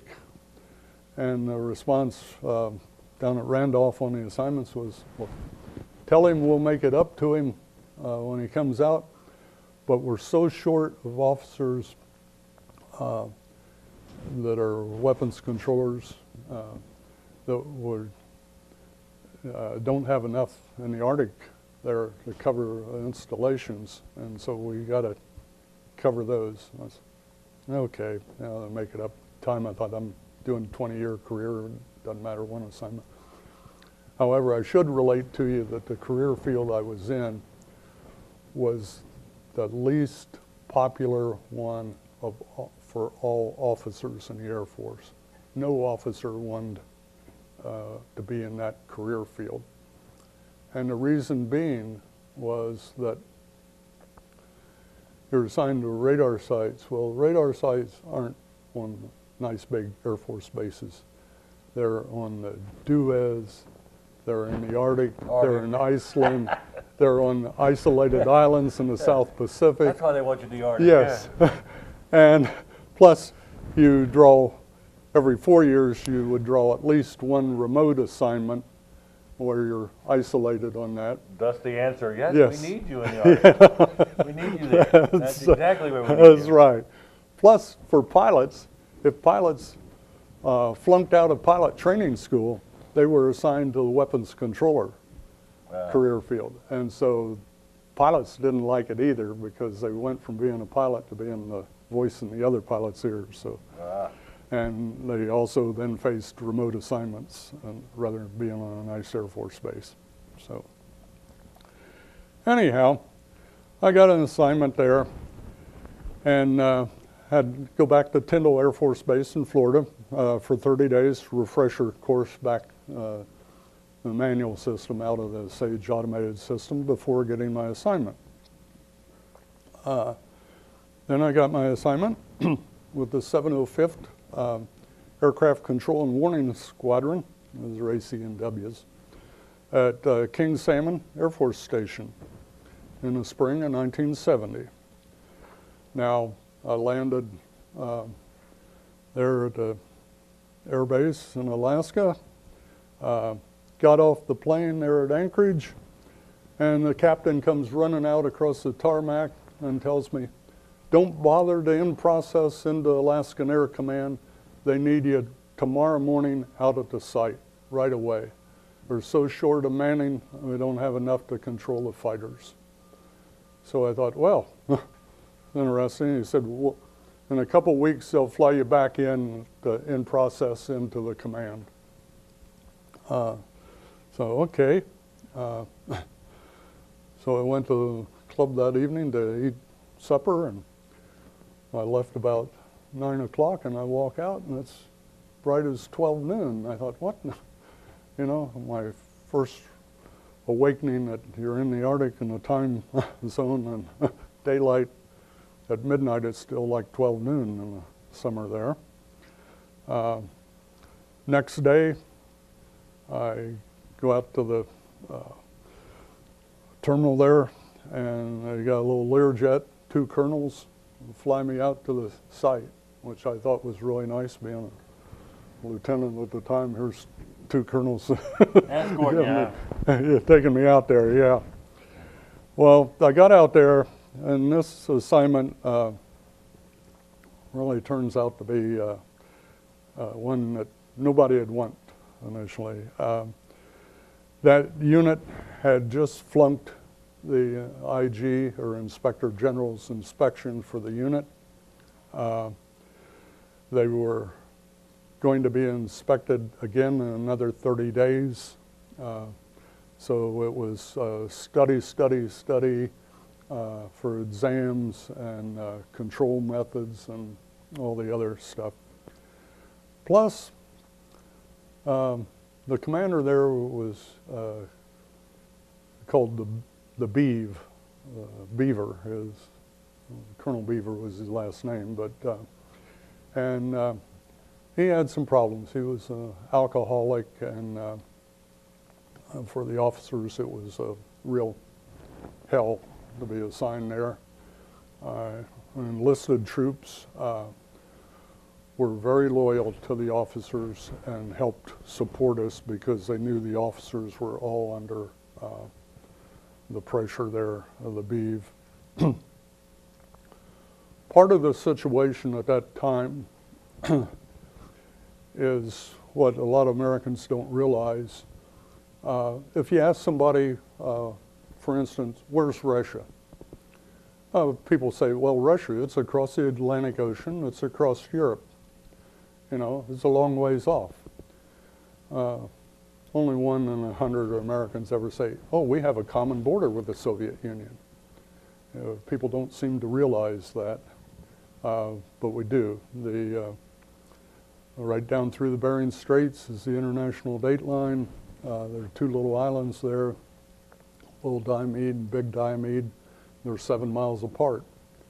The Bering Straits are only 50 miles across. In the wintertime, it freezes all the way across. So if you're so inclined, you want to make a national achievement here, you can walk from New York City all the way to Paris. Have to do it in the wintertime, and you have to walk across the straits in the winter, and you can walk across Siberia and all the way to Paris. So people don't realize that. Yeah, it's quite a hike, but you'll get on the national news if you ever do that. Nobody's done that, to my knowledge. And so. One of my, you mentioned that, one of my personal heroes in history, you know, is Seward. You know, and everybody made fun of him for buying Alaska at such a cheap price. I mean, back then, he took so much abuse back then, and now, yes, he did. Imagine, you know, just imagine how priceless Alaska is now. Yep. You know, it's amazing. The opinion of him changed when they discovered gold in Alaska, too. Right. Everybody changed their tune then. Oh, well. What would happen a lot that time, because of the international date line, a lot of course, private bush pilots take guys fishing. They'd fly out in international waters, not file a flight plan, fly back. Then we'd pick them up on the radar. They'd be an unknown. You'd have to scramble aircraft on them. Plus, Russian bombers at the time would fly out of Russia, cross the date line, and over U.S. airspace. And so every time you had an unknown coming across the international date line like that, could be coming from Russia, the battle staff at Anchorage was alerted.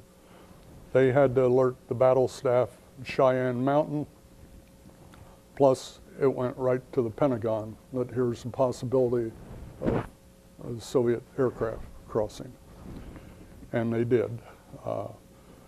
Later, I was up in Nome, and there were people Russian bombers had flown over the city of Nome, and they do that a lot. Anyhow, the Beav had quite a reputation there. The captain who was in charge of me, one time we got out of the building, went outside and up on a hillside there, a lot of old oil drums at the time. They were called, oil drums were called Alaskan wildflowers. There were thousands of them because in World War II, we had transported aircraft to the Soviet Union and you didn't have the pipelines. They flew the oil fuel drums up, reload the bombers, fly over, and then so you had all these oil drums from the Second World War there, flowers growing out of them and stuff.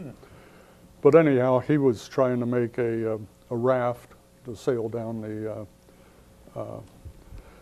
Salmon River there to go AWOL, which I thought was something of, there's a captain one defect. We had one captain, he got 2 weeks leave out off the site. Colonel was supposed to be replaced, and 2 weeks later he comes back, gets off the plane, and he says, "Who's the new commander?" And we told him we don't have a new commander. We drove from the site in a Jeep down to pick him up, the airfield, and we don't have a new commander. The Beeve's still here, still a commander. He said, "I'm getting back on the plane, AWOL." We had to hold that captain down on the tarmac till the plane took off.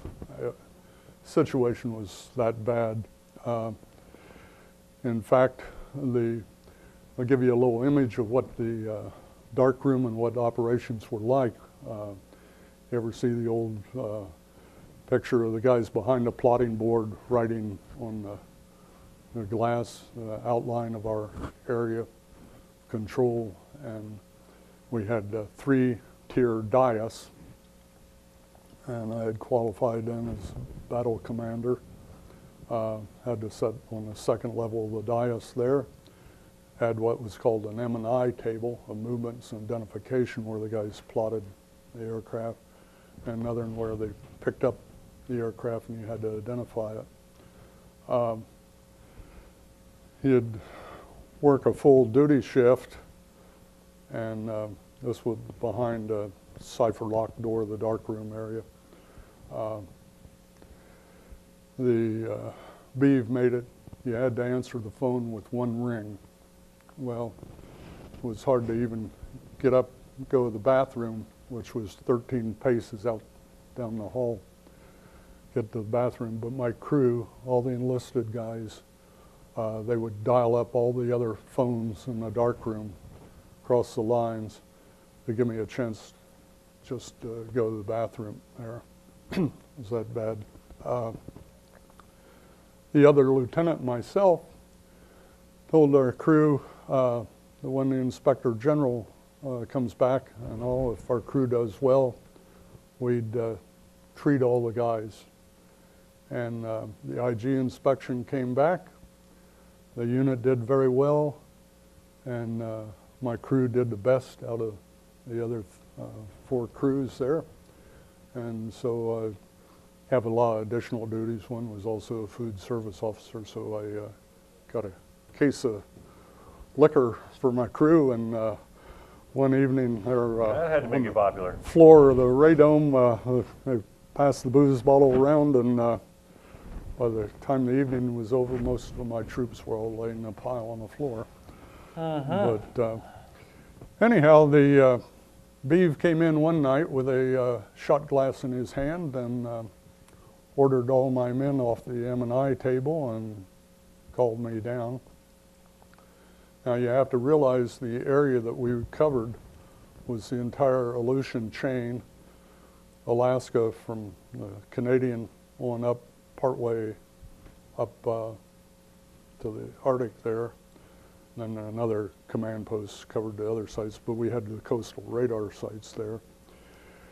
He takes his hand and waves it over the M&I board like this, and he says, "You see this area?" And I said, "Yes."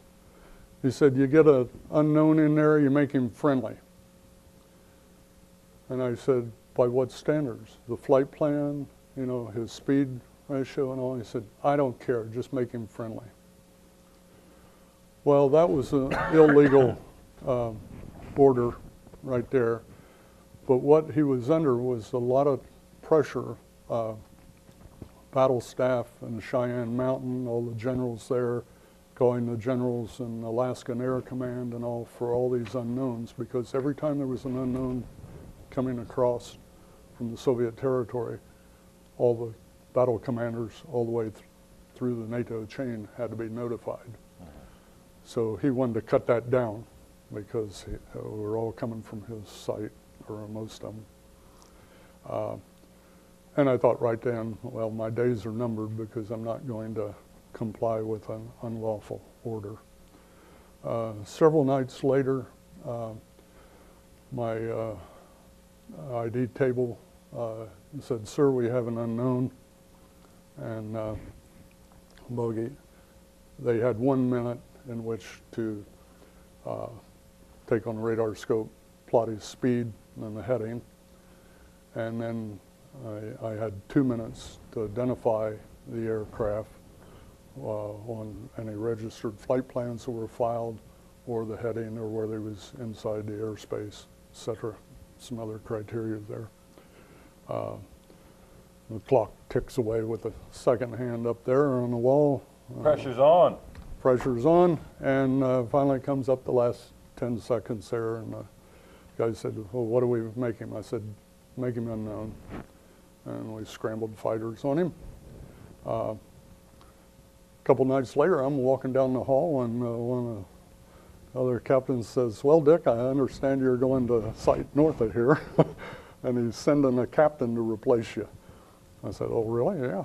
And so sent a captain down, and I went to the site farther north, which was up at the 743rd AC&W Squadron at Campion. Where is that? Say that again. It's up on the Yukon River. Okay. Campion. There's no town. There's nothing there. So it's farther north than It's Anchorage. farther north. Yes. Yeah. Huh. Yeah. See the Northern Lights up there, huh? Yeah. Right. Well, even King Salmon was farther north than Anchorage and all. Oh, but, right. Yeah. But Okay. this is Even farther north. Yep. Yeah. Yep. Hey, but you're moving your way out. That's good. Yeah. Yeah. And I got out from under that, which was a great. Literally moving up. Yes. Quite enjoyable. In fact, the one guy who I told you earlier, building the raft, later when I'm in the reserves, he's a full colonel. He's in the Air Force out of the Pentagon as an inspector general for units nationwide. And he came through our unit, and when he recognized me again, and when I done, bang, our unit passed right away. Yeah. So it's amazing what happened to a lot of those guys afterwards. In fact, one evening they called me on the radio that the Beav was totally drunk, and they had taken pictures and were submitting it to the Alaskan Air Command. He did get replaced. Yeah. Yeah. So, but anyhow, continue the story. Up at the 743rd AC&W. Intercept director, and I got certified there as an NSS senior director, battle staff director. What's an NSS? What is that? It's National Security System. Also release of nuke weapons. Right, that's the new, yeah. Okay. Yeah, Okay. that category. Because we did have some bombers based in Alaska that hit the Soviet Union if necessary. What happened there, I was at the site for about 30 days, and of course they have coastal sites that fed into theirs just like we did, only Aleutians. People often don't realize the size, the area of Alaska. It would actually run from Maine down to Florida, and from the East Coast to St. Louis. You're covering an area that big, plus the water, international waters related to it there. But as I told you, because of Vietnam, there was a shortage of controllers. There was also a shortage of fighter pilots as they were being sent to Vietnam. And what they were doing at the time was taking guard fighter units and they would rotate up to the Arctic for 30 days at a time. Well, for a lot of them, the big thing was, oh yeah, Soviet bombers penetrating, we're going to get our chance to run an live intercept against the Soviet bombers or fighters. Yeah. So that was something that the fighter pilots looked forward to. Well, the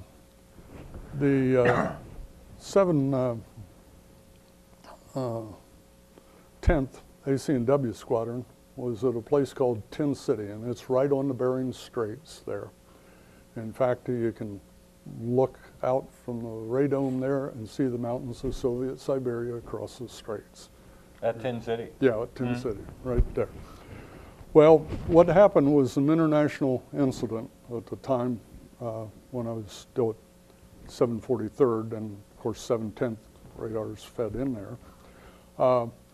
Soviet bombers, several of them, flew over into Alaska, down the coast, over Nome, and then turned around, headed back.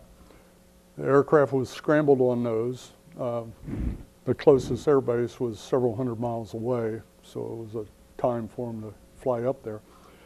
They were not allowed to fly in the airspace controlled by Tin City without permission of the one-star general at Anchorage, because that could transition across. These two pilots flying the fighters come up there, and the pilot or the controller at Tin City said, take up orbit, or the orbit point there. You have no clearance to enter the airspace. The pilots claimed, Tin, you're breaking up. We can't hear you on the radio. We're in hot pursuit, and proceeded after the Russian bomber. Well, the Russian bombers flew back to Russia, and the two American fighters who refused to listen to the controller continued the pursuit. And the Russian bomber went in Siberia, down along several rivers in Siberia with the American fighters right after him. The Russians filed a diplomatic protest with the U.S. State Department that day. It went right to the Pentagon. The Pentagon went right to NORAD, up to Alaskan Air Command, and the next day the plane lands at on the gravel airstrip had there at Tin City, and out comes half a dozen air police. They come in and they put the lieutenant controller under arrest and reassigned him to Minot, North Dakota, which I realized then a place worse than Tin City in the Arctic is Minot, North Dakota. But that bomber was not over U.S. airspace? The Soviet bomber was over U.S. airspace and pursued by American aircraft. But the American aircraft violated the regs by pursuit. They didn't stay on the orbit point they were told to, and pursued. Now, what you have to understand is on any mission... Yeah, I don't understand that. It seems like we should be able to get after them if they're on our space. Well, you can, but only after the general says okay. Okay. Yeah. And, you know... They didn't have the right authorization. They didn't have the authorization, and plus, even with authorization, they wouldn't be allowed to pursue into Soviet territory, which they did because they were just... after the aircraft. I get it. So it turned around or whatever, got out of there, and we followed it. Right. Okay. Now, what you've got to know about controlling is that on any mission, if something goes wrong, there's what's called a PE, which is a pilot error, or a DE, which is a director error. The pilots, in this case, during the hearing, claimed that it was a DE. They didn't hear the controller and therefore pursued. Well, technically, when you check the radio tapes and stuff, the transmission was okay. They checked the tapes of the aircraft. They heard it. They just ignored it. and the Air Force, rather than, you know, bring action against 2 fighter pilots, brought it against the controller. Ah. So, yeah, they made it a director error and a PE error. Well, anyhow, get down to what happened from this story is I'm there at Campion that a couple nights later with the commander, and we're in the officers' dining room there, and cleaning a duck that evening in the trash can. We would boil him and pull the pin feathers out of the duck and stuff. And one of the things at that time, we had a couple of medevac choppers on the site, and the guys used to talk to the chopper pilots, and they'd take off, fly down the Yukon River, and they'd lay on the deck with a rifle there and shoot a deer and bring it back to the site to eat that evening, some fresh meat or something, or the duck. So we're cleaning that duck that evening. I talked to the commander. I said, you got a tough decision here to make, don't you? And he said, yes, I do. He said, I've got to send one of you guys out to 10 for a year here to replace the other controller that I took out. Well, you got to know the coastal radar sites, and only 4 officers. There's the weapons controller, there's the commander, there's the common electronics officer, and there's the civil engineer, and 100 troops, and that's it. And concrete building there. 10 had the longest tram up to the radar in North America, 7,000 feet of cable car to get up the side of the mountain. Wow. Yeah, quite a, and you rode in a little wooden box hanging from the cable with one guy on top of the box that had an ice pick that knocked the ice off the cable that would build up. Taking an hour or so to get up the side of the mountain there. But anyhow, commander said, yeah, I got to assign one of you. And I said, I'll tell you what. You know how I'm going to act, because I'm here because I wouldn't disobey or wouldn't follow an unlawful order there. Plus, all the other controllers at coastal site up there, I know because they were stationed at Luke and pulled assignments up there. Well, I'll volunteer to take that position. He was very happy, so I volunteered and took that and became the operations officer at Tin City at the 710th AC&W Squadron. Very interesting atmosphere and place. Did really well there. You're amazed. I used to give some a little talk to kids at Sunday school about my Uncle Sam sending me to this magic land. And, so, and I have a little globe and spin it around, talk to them about that. And I said, do you know where this magic land is? And, no. I said, well, in this magic land, you can spit fire from your fingers, just like the Power Rangers. What? Well, it's true. It's so dry, static electricity. We used to walk around, you take a key out of your pocket every time you touch your doorknob, when you touch the tray going through the food line in the mess hall, because you draw an arc. Yeah. Yeah, and I hated that. I wake up at night, and it was like an electrical storm on a blanket on your bed of all the static. Tell the kids, have you ever, you know where the sun comes up in the east? Yeah. Well, here it comes up all the way around the horizon, because you're right at the Arctic Circle. I said, your parents ever tell you when it gets dark, you got to come home and get inside?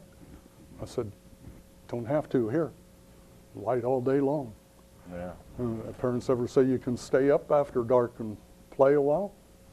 Here, half the year you can stay up 24 hours, dark all the time. I said, have you ever seen the sky on fire? I said, here, the Arctic lights in the night. So I said, would you like to know what's going to happen tomorrow before it gets there? Yeah. I said, well, you can do it here. You know, across the international date line you're seeing tomorrow before it arrives on the other way. So lots of little things there. So, okay. Well, So what's after Alaska? what's after Alaska? Well, my actions there dealt with very international incidents. Yeah, I think so. A little Yeah. icy up there at times, huh? Yep. And I did some things there with several international incidents, aircraft and stuff like that. The commander of Alaskan Air Command, the general, he awarded me the Air Force Commendation Medal on June 5th, 1971. And that's for your work with the interceptions and the intelligence and so forth Yeah. up there?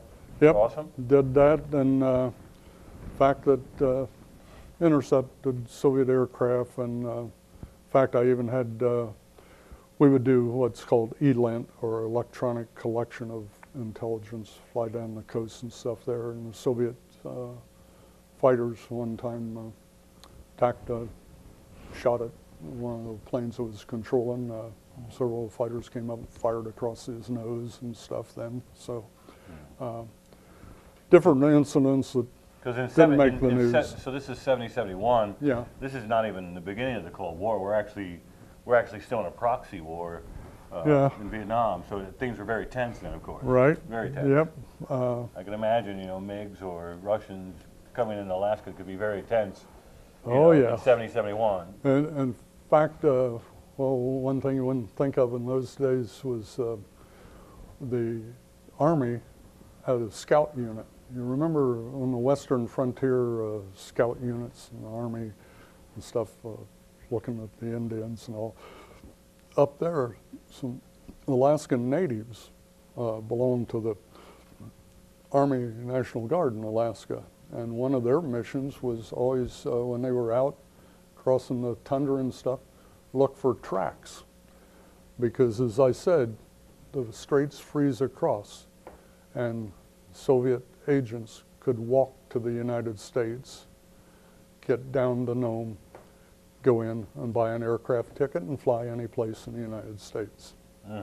So talk about the Mexican borders. Nobody thinks about how easy it is to cross the border in the Arctic. Yeah. So, but anyhow, on leaving Alaska, after a remote tour, I had 30 days leave. I went back over to Germany, visited there, got assigned down to the 46th 38th Air Defense Squadron at Fort Lee, Virginia, which was an Army installation, but they had the 20th Air Division, Sage Blockhouse was there, and while I was there, I got qualified again as a weapons tech in the Sage system, and also qualified as a Beaumark intercept missile director now, and I made captain there at Fort Lee. For those of you who may not know what a Beaumark missile is, a Beaumark missile at the time was a nuclear missile that had batteries along the East Coast there, stuff. They were launched from a truck? No, they were launched from a bay. Got a little story related to one of those here, which I think folks might find interesting here. And some of this. When I worked in the Sage Blockhouse at Fort Lee, Virginia one time, our mission, in addition to controlling fighter aircraft and protecting U.S. airspace along the East Coast from Washington down to Florida, the Keys is all the way down to the Florida Keys. Radars fed in there into the one blockhouse. And what at the time, the Soviet aircraft would fly across and down to Cuba there. And they'd stay just off the international waters and fly down to Cuba, refuel, Castro refuel, and then they'd fly back up. So one of the things we'd do on our rotating shifts at night was at night there wasn't many missions to control or flights to control. So one of the night functions was always to check out the computer data lines to the Army SAM missile batteries that were down the coast in Virginia. One night, following normal procedure, I called the Army SAM missile site director down there. We talked and then started our normal check.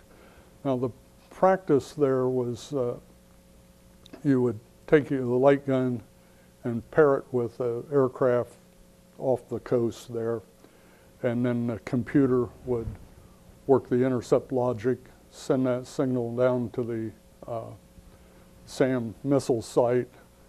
So if it was going to be a missile launch versus a fighter intercept of that aircraft, the missiles got the data.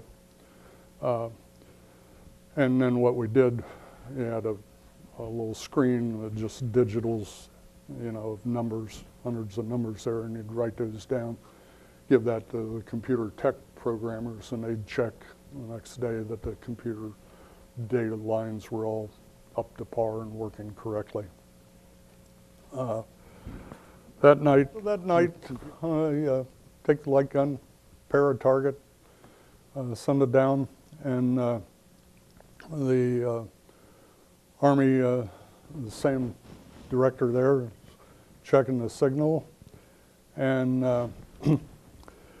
then at one point, I'm sitting there with the headset on, I hear the Army officer down there in the SAM missile bunker screaming at the top of his voice over the mic, "Oh my God, we have an erection. We have an erection." Now this is not maybe what you think it is, but what it is. You sure? Yeah, what it is. What had happened was that the missile bay doors opened up and the Beaumark missile comes up on its lift and on its rail. The gyros speed up on the missile, gets its signal. It's everything but the launch signal. Otherwise, that Beaumark missile would have taken off, paired against the aircraft I had paired it against there. Now, those Beaumark missiles carried a 10 megaton nuclear warhead at the time. So you can see why the Army officer was screaming at the top of his lungs, because normally what happened was the missile bay doors stay closed, the missile's there, it gets a signal, they just check it on the computer data stuff, and that's it. We'd do that every night on a duty shift in the evening. But Now, Beaumar? What's it called? the Beaumark, Beaumar. Is that an acronym for something? Or is that, what does that mean? it probably is, I don't Bring it- remember okay, anymore. all right. It was just called, it was a Beaumark missile to But us. these were missiles that could be moved, or they were in the silo? I No, don't the- understand how they were launched. Okay. Back of a truck? Imagine a field where everything's level. That's the missile site there, and this one was just north of the naval installation there. But concrete bunkers, like the old SAM missile sites you may have seen years ago around big cities and all. But it had concrete bunkers with concrete doors that would slide open like that. And then the missile would come up and it would be on a ramp crane, a launching pad, Okay. all set to launch. All it would need is a signal, and it took off, and it could fly out at a supersonic speed. And these, to the so target. these were fixed sites? These were fixed missile sites, Right, yeah, okay, all right. buried in the ground and all concrete bunkers so they could resist a nuclear blast in time of nuclear war there. But they carried a large nuke missile, the concept being that time Soviet bombers, as I told you, would fly down the East Coast. Well, generally they'd be 200 miles off the East Coast in international waters. But 5 or 6 Soviet bombers armed with nuclear weapons at time could simply turn, and within 30 minutes flight time there could be over any American city, over Washington, D.C., over New York, you know, or even penetrate inland. So that was the situation in those days. So clearly, though, I mean, maybe you don't know this area well, but clearly, knowing that, there was always a plan to take those guys out, right? Well, there's always has to be a defense plan, right? That if we know that. Yeah, well, our way there was if it became nuclear war, Soviet bomber formations, one these missiles had, like I said, a 10 megaton weapon. You only had to hit one bomber in the formation, and the nuclear blast was enough to take all the airplanes out in the whole formation over 5 miles spread, actually. Right. So. But now, is it true, and excuse my ignorance on this, so just because you blow up a nuclear bomb doesn't mean you can trigger it, right? Or you can? If you blow it up, you triggered it. Oh, did you? Is that the case? Because I'd heard before that sometimes that's not the case. That just you know, exploding that bomb, it's a certain detonation you need, or is that not? Oh, I'm not that. Yeah, well, these had a, well, it was a 10 megaton nuke weapon, although it only weighed about 355 pounds. Right.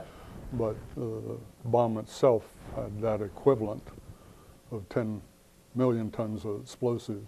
Yeah. You know, and the idea, I mean, we had those all up and down the East Coast, the West Coast, to protect the United States. Right. Okay. Same as the Minuteman silos out in, you know, Wyoming and North Dakota and stuff like that. So anyhow, what I had notes was, thank God it didn't get fired or launched that night, but that was quite an incident. But clearly history would be different. History would definitely be very different there if that had happened. But okay, well, one of the things also say, well, I had another item here. When we were down at, when I was down at Fort Lee there, one of the things I used to do was provide a fighter escort for Air Force One. Richard Nixon at the time would leave the White House and fly down to see his buddy B.B. Rebozo down there in Florida. And when he did, Castro always put up a squadron of MiGs over Cuba there. And of course, Nixon would come down right in the southern part of Florida there, turn around, you know, with Air Force One, and we provided a fighter escort for Air Force One in case Castro someday decided he was going to run those MiGs the 90 miles across the strait and hit, take out Nixon. Also, in the course of the career, I controlled fighters on 13 hijacked aircraft. Now, people today don't realize the number of aircraft commercial aircraft that used to be hijacked. It was quite, that was the way it is. Yeah. And so you were in 13 separate, when you say controlling, you were in their headset. I controlled fighters against aircraft that had been hijacked. I looked up some numbers there, just relate, I didn't remember anymore, but in 1969, 82 aircraft were hijacked in the United States. By the end of 1972, 150 aircraft had been hijacked. By November, it had dropped down to just one. By November of 71. And there was a couple more then, but what they did, they by 73, started putting metal detectors in airports.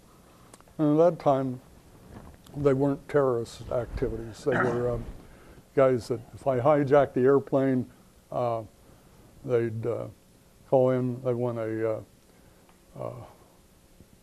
vehicle show up at the airport with $500,000 or $1 million in it, loaded on the airplane, and then they're going to fly on down to Cuba or someplace in South America.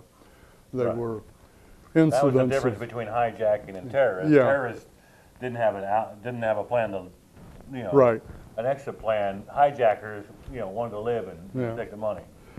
I've often thought too, if we still had the same air defense system, because they dropped this system off over the years, 9/11 wouldn't have occurred, because every time a pilot signaled, sent out the emergency signal, hit the button in the aircraft, we scrambled fighters and were right on the tail of that aircraft. Now you say, okay, it's a civilian airliner with civilians on, you're not going to shoot it down, right, but the tactics where even a fighter could come up, tilt his wings and hit the aileron or hit the rudder on a commercial liner, and so it'd be forced to land. So that would have happened then. We could have prevented that from getting to New York, but system change. Well, anyhow, come up to the point here, changing my career. In August 1972, I got off active duty, and then in June of '73, I joined the Ohio Air National Guard, Air Force Reserve, 123rd TAC Control Squadron. Now at the time when I was at Fort Lee in Virginia, a buddy of mine there had also been in the Arctic at a different site, and he was at Fort Lee too. He recommended to me, said, you might want to consider joining. There's a tactical control outfit there in Ohio. He said, I'm thinking of joining. I said, no, I don't want to join the Guard. Mickey Mouse guys, a bunch of draft dodgers at the time, joined the Guard to get out of active duty. But they kept calling me after I got off active duty, and they didn't have but 2 controllers unit either. And so they wanted guys that were getting off active duty in that. I joined June the 7th there with the same day as the guy that was in Virginia with me. He had gotten out by then, and we both joined and enlisted. He's works for banks in Columbus now. Also, the times changed over the next few years there. With the end of Vietnam, a lot of guys got off active duty, had 4 or 6 years of service, started joining Guard units, and started joining the flying squadrons, things like that. And what you had suddenly was a complete reversal. You had a number of years in there when I was in, you had more guys in the Guard and Reserve that had active duty experience than what was active duty on the Air Force at the time. Many of the fighter pilots in squadrons like the one over at Springfield were commercial airline pilots. They had been fighter pilots during Vietnam, gotten out, got a job with a civilian airline. Some of them at Springfield actually lived in California. But when they'd do a commercial flight back east here and all, take an extra weekend, do their duty in a Guard unit. We had a couple of fellows in our unit that were out of New York State, a couple out of Pennsylvania. They'd come in because what you got is your 4 to 6 years active duty. Now you can get more time, retire at 20 years. You got a second Social Security check, second income, credit like that. So it's quite a thing. In fact, for you students out there looking at the future here, You might consider Air Force or Navy or Army ROTC in Ohio. Ohio has a program where they provide $16,200 for you in tuition over 4 years. So we'd have guys in our unit that graduated from high school, wanted to go to college. They'd start college. They were getting their pay in college tuition through the Guard. At the end of 4 years, they got 4 years done. They got their college paid for. They served 16 more, and they've got a retirement done in 20 years on one job, while their classmates, age 20, are going to work to age 60. They're going to be working 40 more years. So it's a way to get some benefits there. The unit there that I was in, 123rd, since I've gotten out, of course, they've been deployed 6 times to the Middle East, but they've also been ranked as the most outstanding tactical control unit in the reserves and the most outstanding in the Air Force. 3 years running as the most outstanding unit. 123rd Tactical Squadron. Yes, they performed very well. So some of the time I was in there, we do training exercises up in New York State, Pennsylvania. I shot at the time on an additional duty thing, state high-powered composite military rifle team. Happened to win the National Infantry Trophy in 1980. So I beat those Army guys. What? Yeah. You know, old Air Force officer beats the Army guys. And I was That's also controversial. also on the state sniper team, which was at that time a little. Well, that's not really fair. You had it all your roots, you know, from Yeah. Yeah, from the shooting stuff. Team, I love shooting. That carrying their weapons kind of around got me at in school. that. And at the time, they also formed a sniper team for the military there in case. Yeah, see all those roots right there. Right there. It was my uncle and my dad there. Right there. We'll show that on the screen. Yeah. Okay. But yeah, that was one thing. Then in 1987, I also got my a different AFSC, which was an 8071, which is the Air Force Intelligence Application Officer. We can take a moment, pause, just let me get a little Yeah, one second. drink here We for. can cut this out. We'll cut this part out. If not, it's fine. We'll just keep rolling.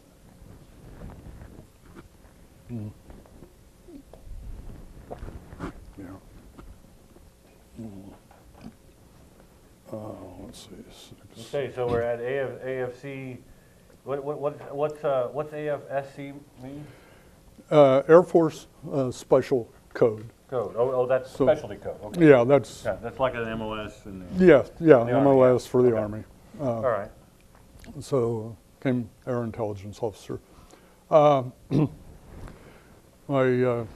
drop back here and cover a few items here, right into awards and stuff, military career and some other things we did. As a first lieutenant, I told you, of course, was awarded the Air Force Commendation Medal, nominated that by the General Alaskan Air Command when I was at the Bering Straits. Then as a major, I was awarded the Air Force Commendation Medal again for our service from 84 to 88. This was for some things I did as intel officer and on assignments, stuff like that. Where were you stationed there? Major Martin, right? Yeah, well, I'm still in the Guard unit here. Oh, okay. Yeah. Still in that one. Okay. But what I'll cover here is eventually our unit tasking was for NATO. And the unit was tasked, and our NATO task area was Italy. So each year we do a tour in Italy for half a month. I was also in a civilian job, of course, at the time, and got a month off in my civilian job every year. What was your civilian job? At the time? I was a geologist. I'll cover my civilian career here. I get to the end we'll of get this. to that. Huh? Yeah, Sorry, we'll get to that. But because I have a month off in my civilian job, and then, of course, 2 weeks for the reserve thing, I'd pull assignments with other units. So usually a month and a half each year I was overseas, Italy, or generally Italy, some Turkey times. Vincenza or where? Yeah, I cover a couple of them here. One, my cover is when I got to be an Air Force intel officer. I was happy because I was one of only 2 officers in 1987, intel officers selected to attend the U.S. Air Force Soviet Awareness Program, and I got a diploma from that from the Director of Soviet Affairs in Washington, D.C. in April '87. It was a very interesting program there because I got to contribute a bit of Soviet history to them concerning Russian roulette, which, even though they're a Soviet awareness school, they did not know how it played out nowadays. So it was a big surprise, and I've often wondered since where they point out the historic background of that method to current intelligence officers that are studying the Soviet Union. At the time, staff was totally unaware of how for decades Russian officers used the Nangut pistol and fooled the poor fellow across the table from them. And you've got to understand the process that the Russians used because they knew the outcome of the game and got the fellow to bet money on roulette. That's a little bit about that. Back at the time of the Tsar, he used to send his emissary and staff out to the Ural Mountains and all in Russia, and the little outposts they'd have. And of course, here's a guy from Moscow coming in. He's got lots of money and his staff and all that. So the Russian officers used to talk him into playing roulette. But you got to know what they would do. They'd sit there and play cards and gamble in the evening, and then go to play, and he'd hold up his pistol in the air like that. Well, that told all the other officers he's going to shoot up in the air in the room. They'd turn out the kerosene lanterns and blow out the candles, and then he'd start firing like that. Well, the staff that came in, they wouldn't know he was doing that. They may climb up on top of a chair or up on a bookcase and all. Well, they might get shot, but the other guys didn't. And the other time, he'd hold the pistol down at the floor. That meant he was going to shoot down. The rest of his staff would climb up. But then with a Nangut pistol, too, I realized it's a 7-cylinder pistol, not 6. And a half-cock, when it's oiled and clean, you can spin the cylinder. So they put one bullet in and spin it. Well, see, he already knows now each cock when that's going to come up. So they would bet the other fellow money, you know, or win. And if his turn came up and he knew it was, he said, well, you win. Yeah. But otherwise, the other guy put his money down and at some point pulls it up and shoots himself in the head. And all the Russian officers and split the money they got from the Tsar's rep. But ruthless. yeah, but the Russian, you got to remember in the military, the Russian officers know exactly what they're doing. They did back at the time of the Tsar, and they still do. So, okay, well, as I said, our unit shifting changed there more in NATO. Did mainly NATO exercises, mainly in Italy. Volunteered with a lot of other units. lot of things in Italy, a lot of stories there. So I cover most of those. Yeah, the what I think I ought to cover is in Italy. I got to work in the Italian version of Cheyenne Mountain. Very interesting. In fact, it was an old bunker in the mountain dug by the Germans in World War II.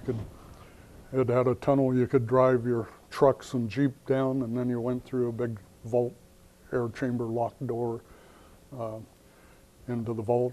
Vault closes behind you. You wait till the next door opens. What vicinity was multiple level.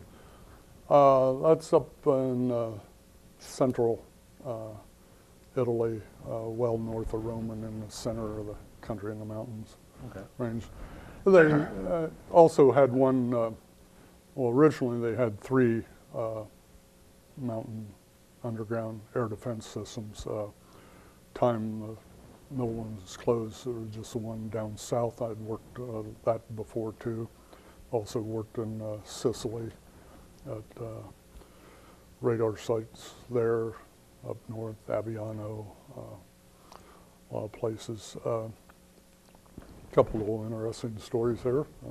And then one time I'm working in their version of Cheyenne Mountain, and one of my jobs for that NATO exercise was plot which cities would get a nuclear bomb, and that coming through the mountains, narrow passes and stuff over in the Ukraine area, and also in what was Czechoslovakia and area at the time.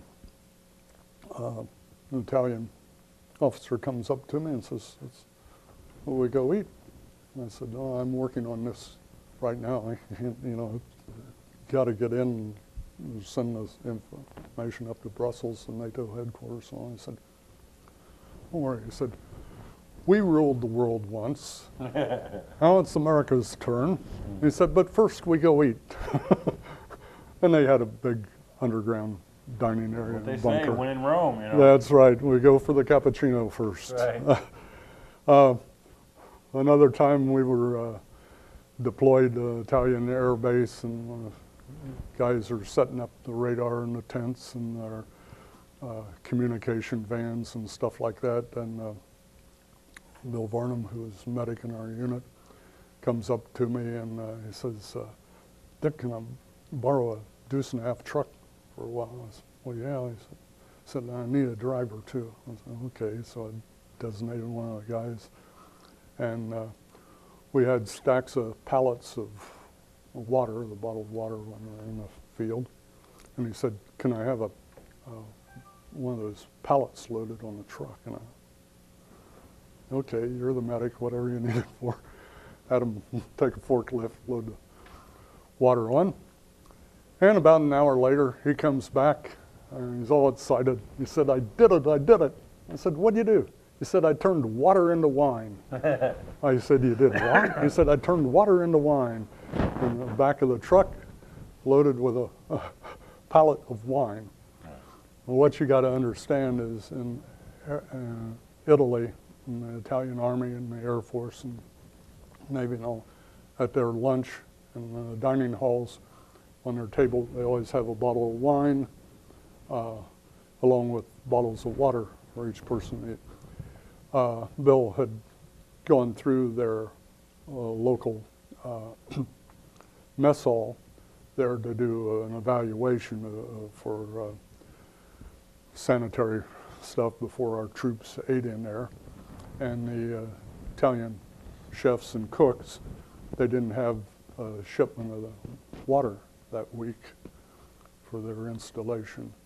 And we had water, so they offered Bill, in return for a pallet of water, they'd give him a pallet of wine, because they had plenty of cases of wine. So that made all the troops very happy for the next few days there. Historically, Europeans, you know, with the beer and the wine, that was actually how they processed and cleaned their water. Yes. Some people don't realize that that's exactly what people Yeah. drank back in the day. Yeah. You know, It was much safer to drink purified, the yeah. wine Yeah, than exactly. it was the water. The wine was much safer Yeah. than the water. That's right. Yeah. That's right. Another interesting And then, one. of course, it just stuck. Of course. Yeah, that's right.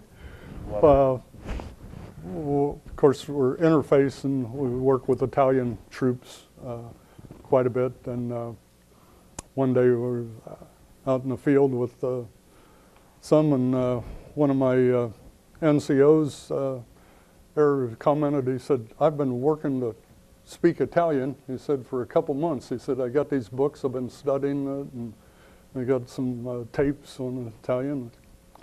He said, "But it's really hard." And the sergeant said, "No, it's not." He said, "Speaking Italian's really easy." And the other sergeant said, "No, I'm telling you, it's really hard. It's difficult. I've been studying this for months." And the guy says, No, it's very easy." He said, "Just look around. Even the little kids can speak it." Which, if he hadn't been the top sergeant, I think he would have got punched then. But it was very interesting.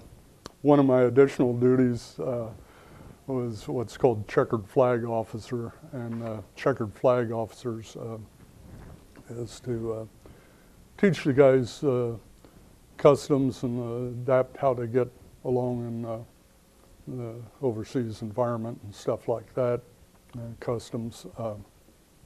You just give them training sessions on that, and good also for intelligence. You can spot people real easy, whether they're foreigners or natives. You may all remember when you're kids, your mom told you, when you're at the table, don't rest your arms on the dinner table, fold your hands and put them down below the table. Yeah. Well, you don't want to do that in Italy. That is considered an insult. People will look around and say, "What is that guy doing with his hands below the table? You must be up to no good. Are you passing something to somebody else?" Things like that.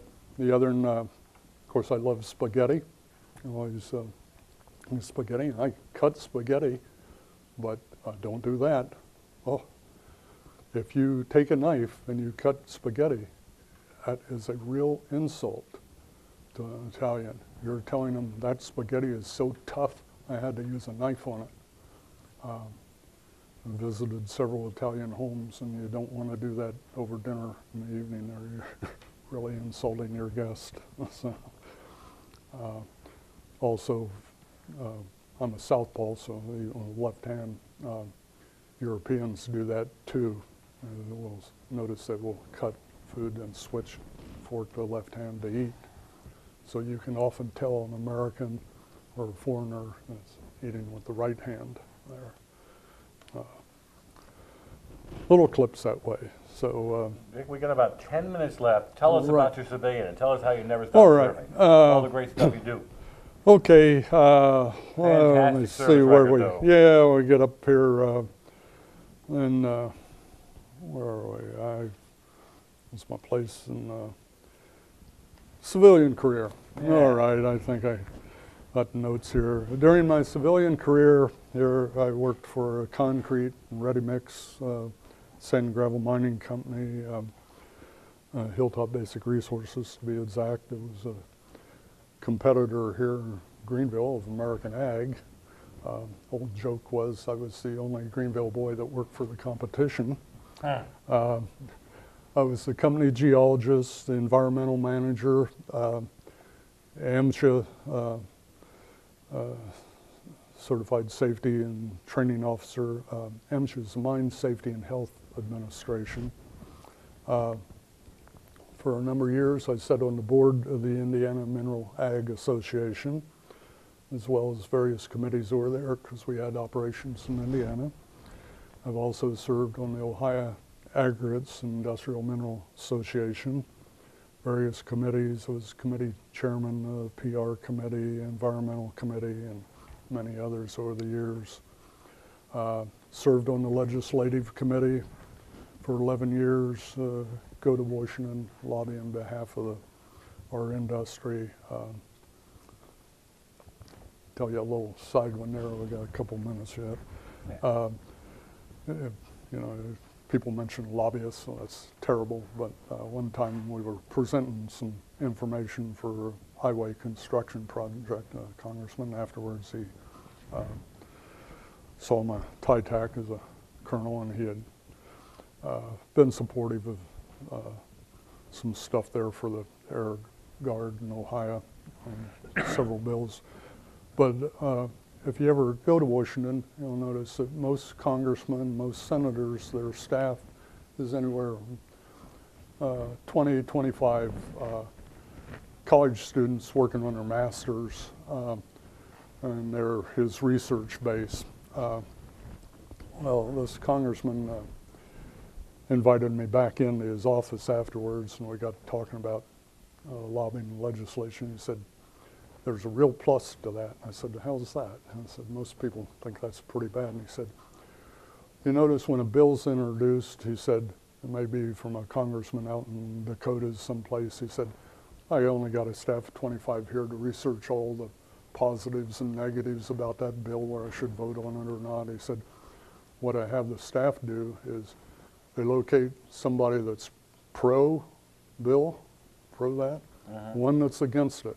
He said, "I can have those two people come in. They'll give me all the positives, and the other one give me all the negatives. And then from that, I can make my decision and vote the way I want to vote on a bill." Right. And he said, so that's the plus of somebody that's lobbying and legislating. That surprised me quite a bit. One year in my civilian job, I got national recognition from the Federal Mine Safety and Health Administration, MSHA. I wrote the best and most outstanding mine safety training plan in the nation that year, and received national recognition for that. Then in retirement, so I've retired a number of years ago from a civilian job. I received a Lifetime Distinguished Service Award from the Ohio Aggregate and Industrial Mineral Association. So, Mike, I got just a few things here. We got about 5 minutes here 5 minutes, to cover. If I can. Tell us a little bit about if you would, tell us a little bit about I know you do a lot of stuff, genealogy and your own passion for history. Yeah. If you could, tell us a bit about that. Well, I think some of that is in what I've did little coincidence or coinky-dink things here that have come up over the years. One, what you're doing here about archiving veteran stories, was telling Mike earlier. Years ago, I was doing some genealogy research, just back in the 1980s or so, trying to find history there, a regimental history of the 94th Ohio Volunteer that was raised here in Greenville, and located a microfiche copy down the Cincinnati library, and I was reading the book through the microfiche reader, and went over to the librarian and asked him, I said, "Have you got a paper copy of this?" And he said, "Well, I'll check." And he comes back and he said, "Yeah, we got one down in the archives." He said, "I'll have it brought up." Brought it up. I'm reading the introduction there, and what this was back in I think about the 1890s, the government gave a grant to all the Civil War regiments in the Union Army to write their regimental histories. And as I'm reading this, in the introductory, they say some units are writing about the heroes in our unit, but we're not doing that. All the men in our unit were heroes. We're writing this history so that our ancestors and relatives who come after us will hear our story as we've written it. Well, as I read down, that was my great-great-uncle, William Martin, who was writing the history for Company K in that regiment there. So a little coincidence. Yeah. They give you chills. So if you guys didn't catch that, he's looking through the archives, and he actually found his his ancestor writing about doing what we're doing digitally now. So to me, that's an amazing story. Same Amazing thing story. there, yeah. Back then, the 94 saw that we're gonna restore, we're gonna keep this for generations to come, just like what we're doing here. I think that's a fantastic story. It is. And Fantastic. a lot of little coinkydinks occur over your life, coincidences. You may not know at the time, but comes back later, connect. Remember I told you about my fifth great-grandfather, Jacob Ron, being a court-martial officer in the Revolutionary War. Well, Bill Varnum, who was a medic in our unit, him and I were talking one day, and one of his great-great relatives was General Varnum in the American Revolution at Valley Forge. So as we talked, we thought maybe our great-great-grandfathers had met each other in the Revolutionary War. Right. And then we got another buddy that was Rick Rabby, and Rick was a history teacher who was in the unit, 123rd, also a weapons controller, but he was a history professor down in Northern Kentucky University. Well, one time we were doing a little history thing, going down the Miami Erie Canal, and stopped over at Piqua there to the grounds where the 94th was mustered in. Of course, they got a plaque there about the 110th Ohio Volunteer Infantry being mustered in then. And lo and behold, his great-great-grandfather was in the 110th. So I thought, here's the coincidence. Again, we're in the same guard unit, and here our ancestors were mustered in on the same field. Yeah, see, it's my own opinion that these aren't coincidences, that this is all meant to be. No matter, what you believe. I believe it's all, all meant to be. But those are fantastic stories. And one thing go ahead. Get one more in here. One Well, more coinkydink, we got a couple, but one more here is, you remember I was telling you when I was in the Arctic and you could look out the window and see the mountains of Soviet Siberia over there? Well, in 2012, I went to Russia, and I went up to St. Petersburg, and St. Petersburg is commonly called the Venice of the North in Russia because it has little canals. And so I took a tour there, just like in Italy. And as we're going around in the harbor, there was a very large high-rise building of all glass, all stained glass on it. And that building is the new office of the FSB. Formerly it was called the KGB, you may know. But they changed their name in 1991. KGB successors are the secret police today, FSB, and their espionage service is the SVR. Anyhow, this high-rise building's very beautiful, and when I commented to it about the guide, how beautiful it was, he looked all around to see if anybody else was listening. And then he told me, he said, yes, the joke in Russia is that even from the cells in the basement, people can see the mountains of Soviet Siberia. And I thought, here it strikes home. While they're isolated there, I was isolated in the Arctic, I could see the mountains of Soviet Siberia too. And then come later and see the same thing in St. Petersburg. So those are fantastic, fantastic stories, Dick. Thank you so much for sharing.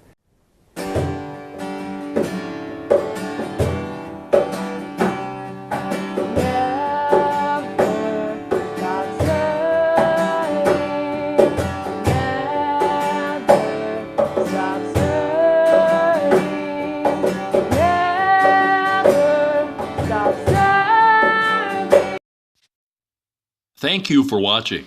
Please visit us on our social media sites. Please consider contributing to our mission in some way. Also, we are always looking for veterans and their families to share their stories with us.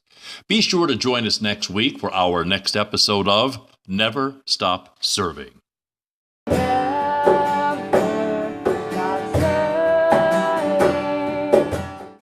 From the IMTV Wave Channel 5 studio at Greenville Senior High School, home of the Greenville Green Wave, the Greenville Veterans Memorial Park and Digital Library proudly presents Never Stop Serving.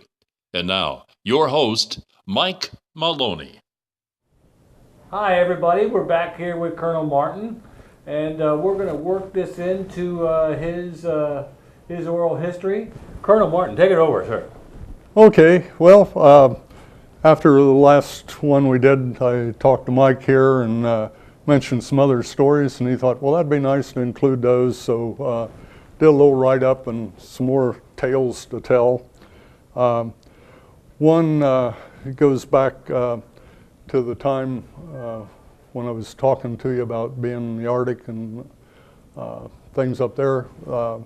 One of the items I didn't talk about was how we saved the life of the commander and 4 of our troops there.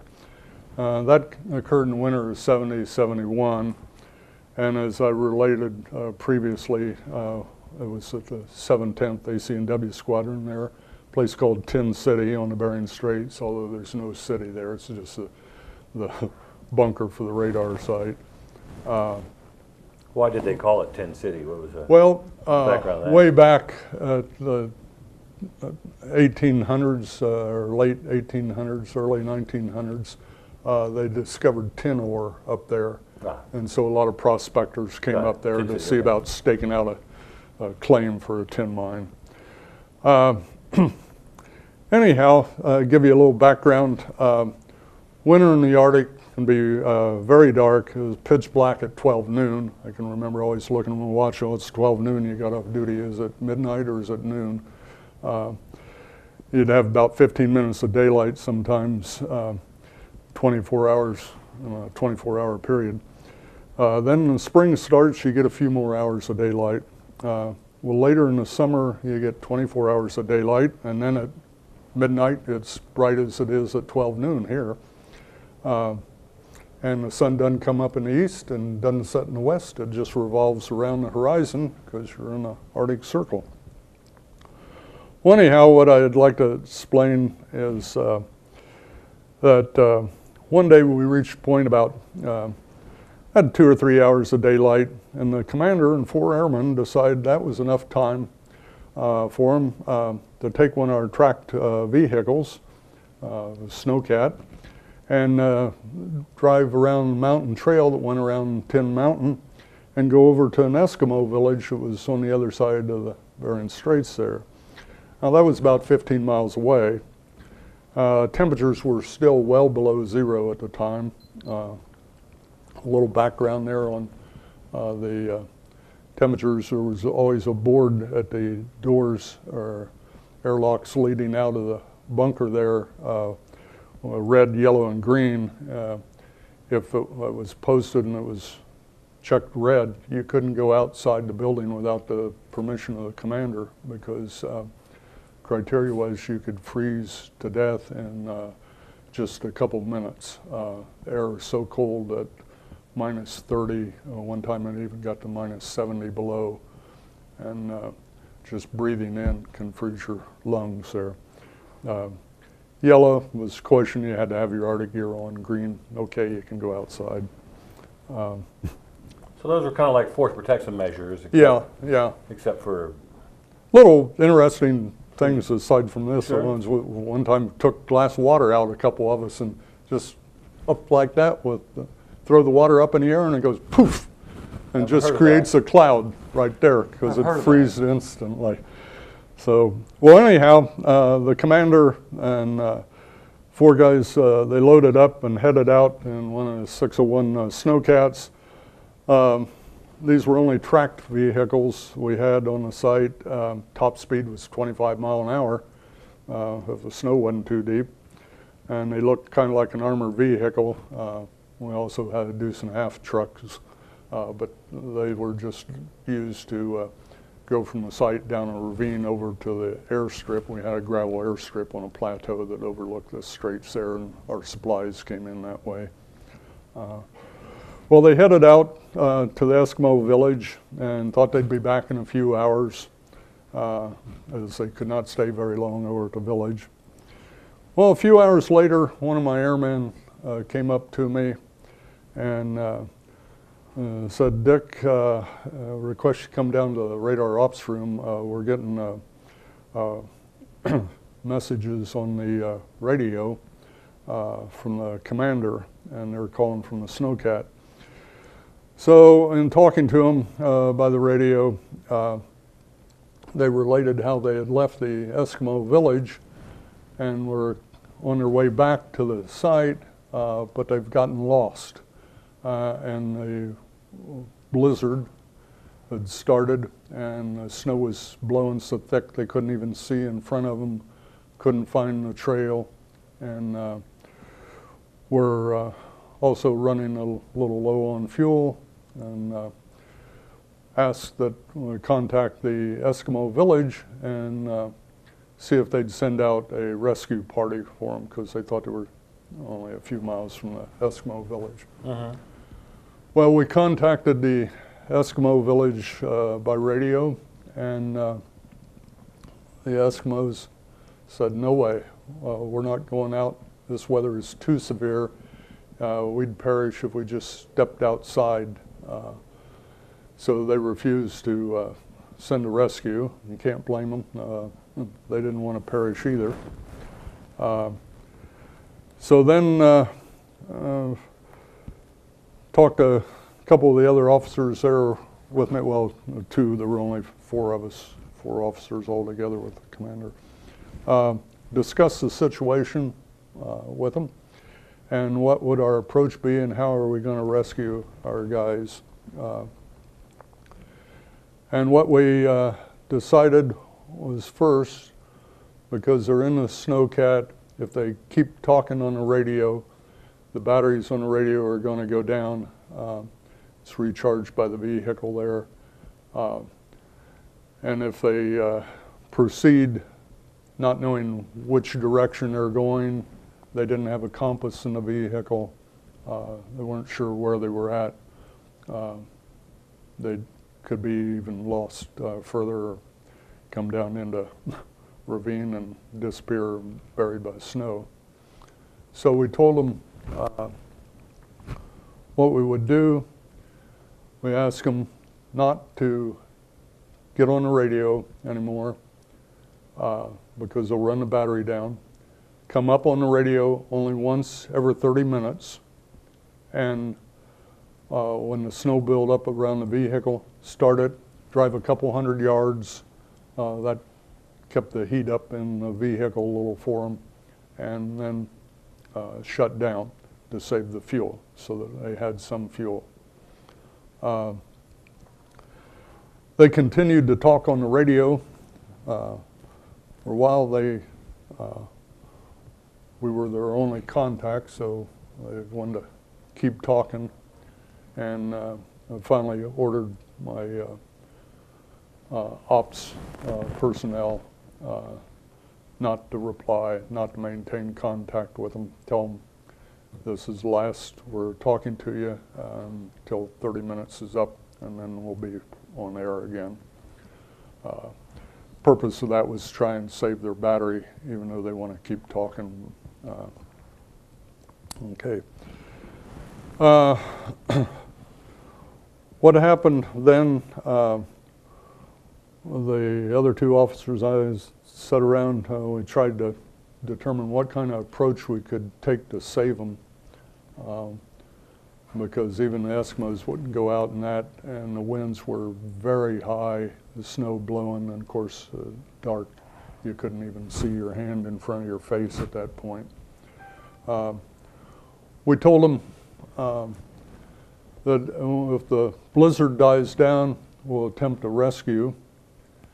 And one of the things in our discussion, we determined that a flashing strobe light could be seen easier in the dark than headlights. The vehicle headlights covered with snow, and within 2 or 3 minutes you couldn't even see in front of you with the headlights. So we hit on the idea, made a PA announcement, all the guys there on the site, anybody that had a camera with a flash on it or had little flash bulbs, come on down. They're at the commander's office, bring all the flash bulbs you got in your room or your backpack, and did that, and we asked for 2 volunteers for the rescue.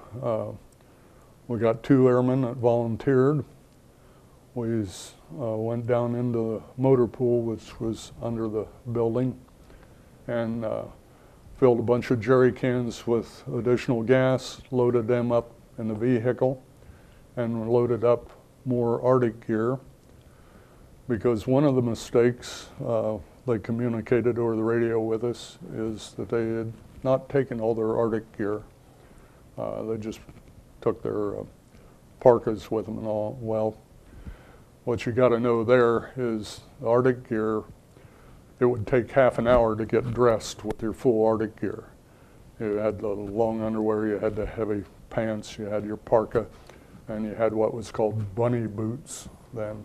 They were huge boots, came up to your knee, and they had a little air pump on the side compressor, and you'd blow them up, and your bunny boots would inflate air insulation to insulate you from the cold. Bunch of things there. Back of our. Didn't we call those Mickey Mouse boots too? Some people did, I think. Yeah. I think Mickey Mouse boots too. Yeah. We even had a little piece of mink on the back of your parka glove, and that was to wipe your nose, because when you were out, you couldn't get in a pocket to blow your nose, and instantly it would freeze. Wipe your nose, brush your hand, froze right off. It was nice and clean again. Times when I had been out, you put your parka down, so you got just a little hole you're looking out through the parka. All your breath freezes around there. You get icicles. That's why I grew a mustache and had icicles hanging from it at times you'd go out. But anyhow, what we did, loaded up the snowcat. The 2 guys went out. We gave compass, went down to the ops room, got on the radio with them.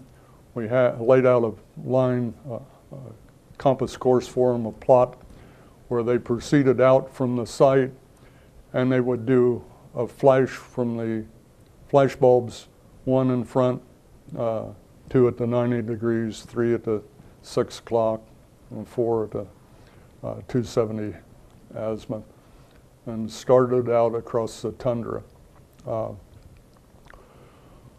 We told the commander in the vehicle we were trying to rescue, proceed with their drive a couple hundred yards and then stop and look around in the dark for strobe lights. Eventually, after about an hour, they spotted it. We then had our vehicle turn a little, determined the azimuth to it, and drove to them. They spotted the flash. They spotted the flash in the dark, where you couldn't spot headlights normally, but flash at night, and the blizzard was worked. Got there, rescued them, had put on more parkas and Arctic gear, filled their tank, and were able to drive back to the site.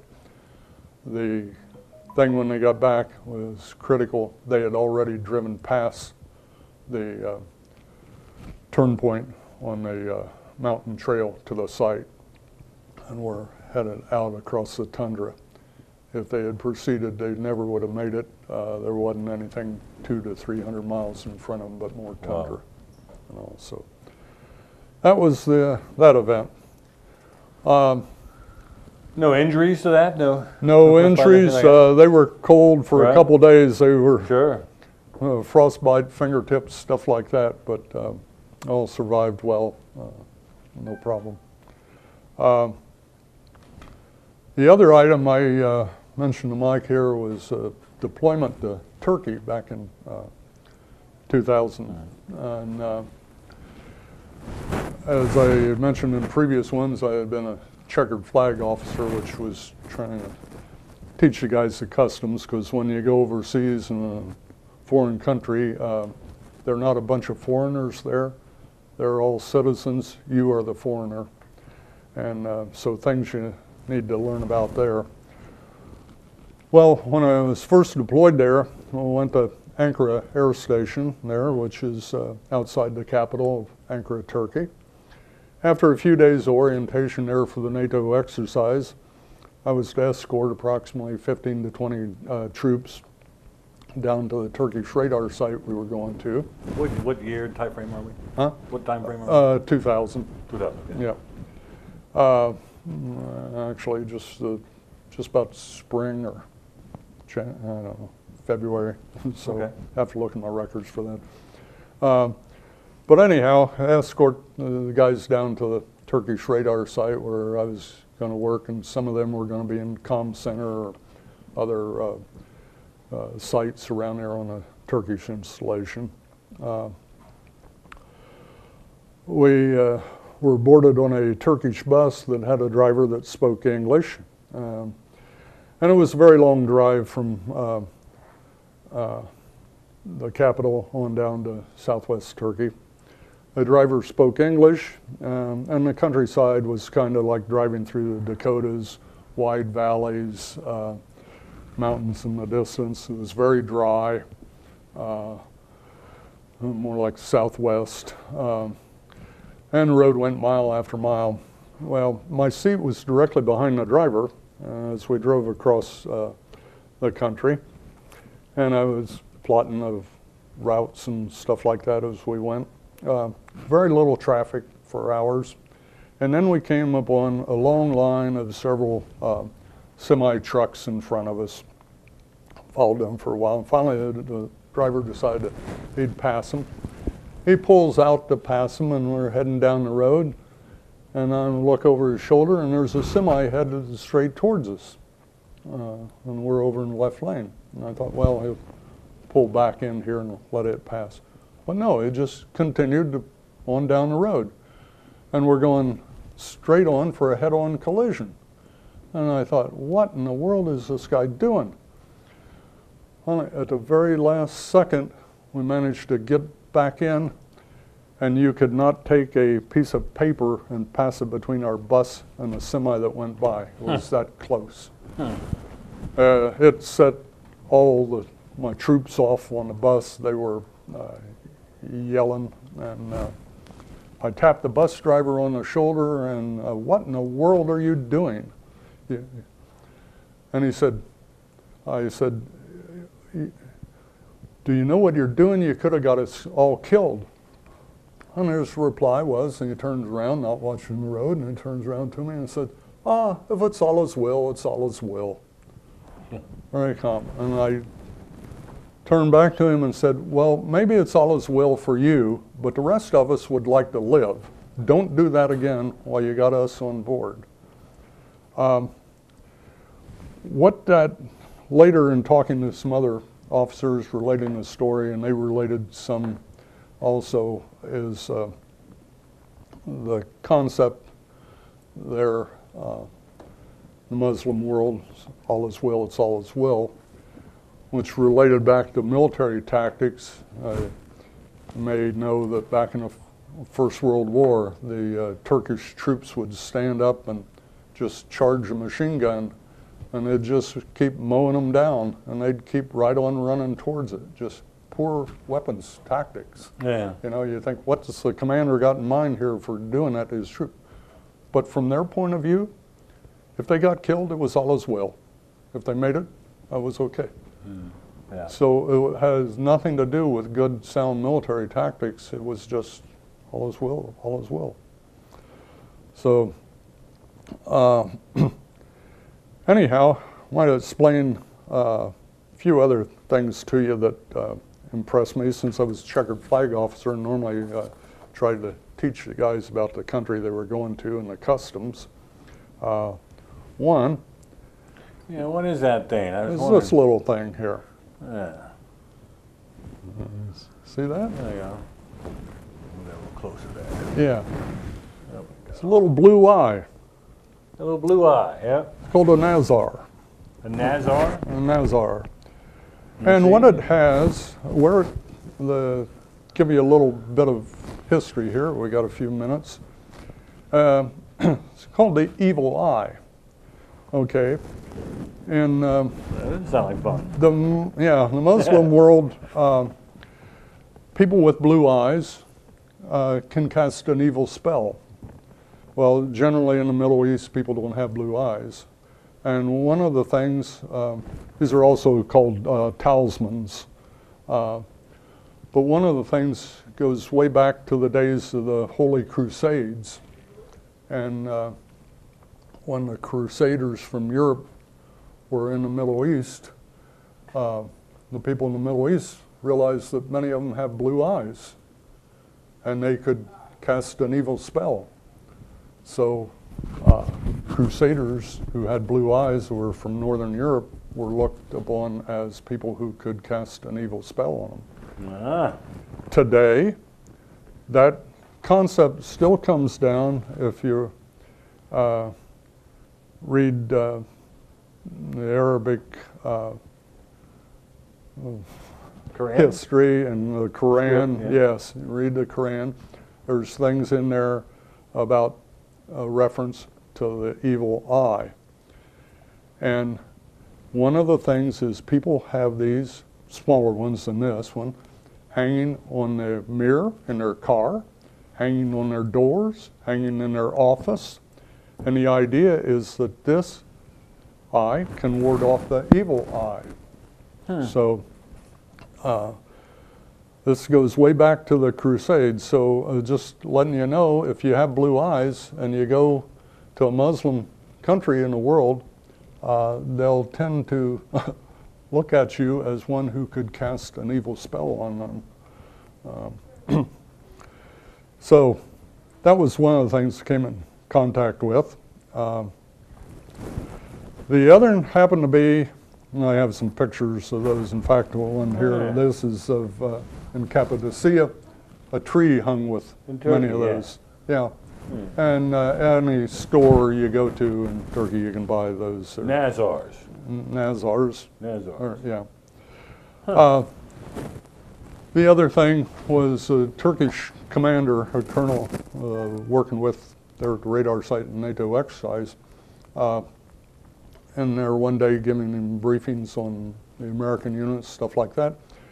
And what he asked me to do was deploy a radar unit that was over in western Turkey to the east side of the country and have it set up and operational right down. I told him, I said, that's not possible. The unit is deployed on a mountaintop. It'll take an afternoon for them to disassemble the gear, break down the radar, get trucks, a convoy down, convoy it to airstrip, get reloaded, fly across the country, land, do the same thing there. In 3 days, we can make the site operational. Nope, they wanted that right now. I went back to the other colonel I was working with, briefed him on that, said, yeah. Well, for the next couple days, every time I went down to the colonel's office, it was, I want that unit there, right there. And he got real upset about it.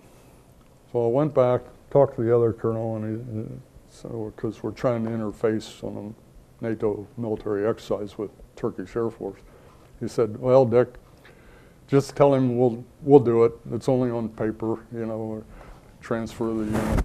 And then in the after action report, we'll write it up when we do our NATO report that, you know, it wasn't possible, and cover the background. Thought, okay, way to calm him down.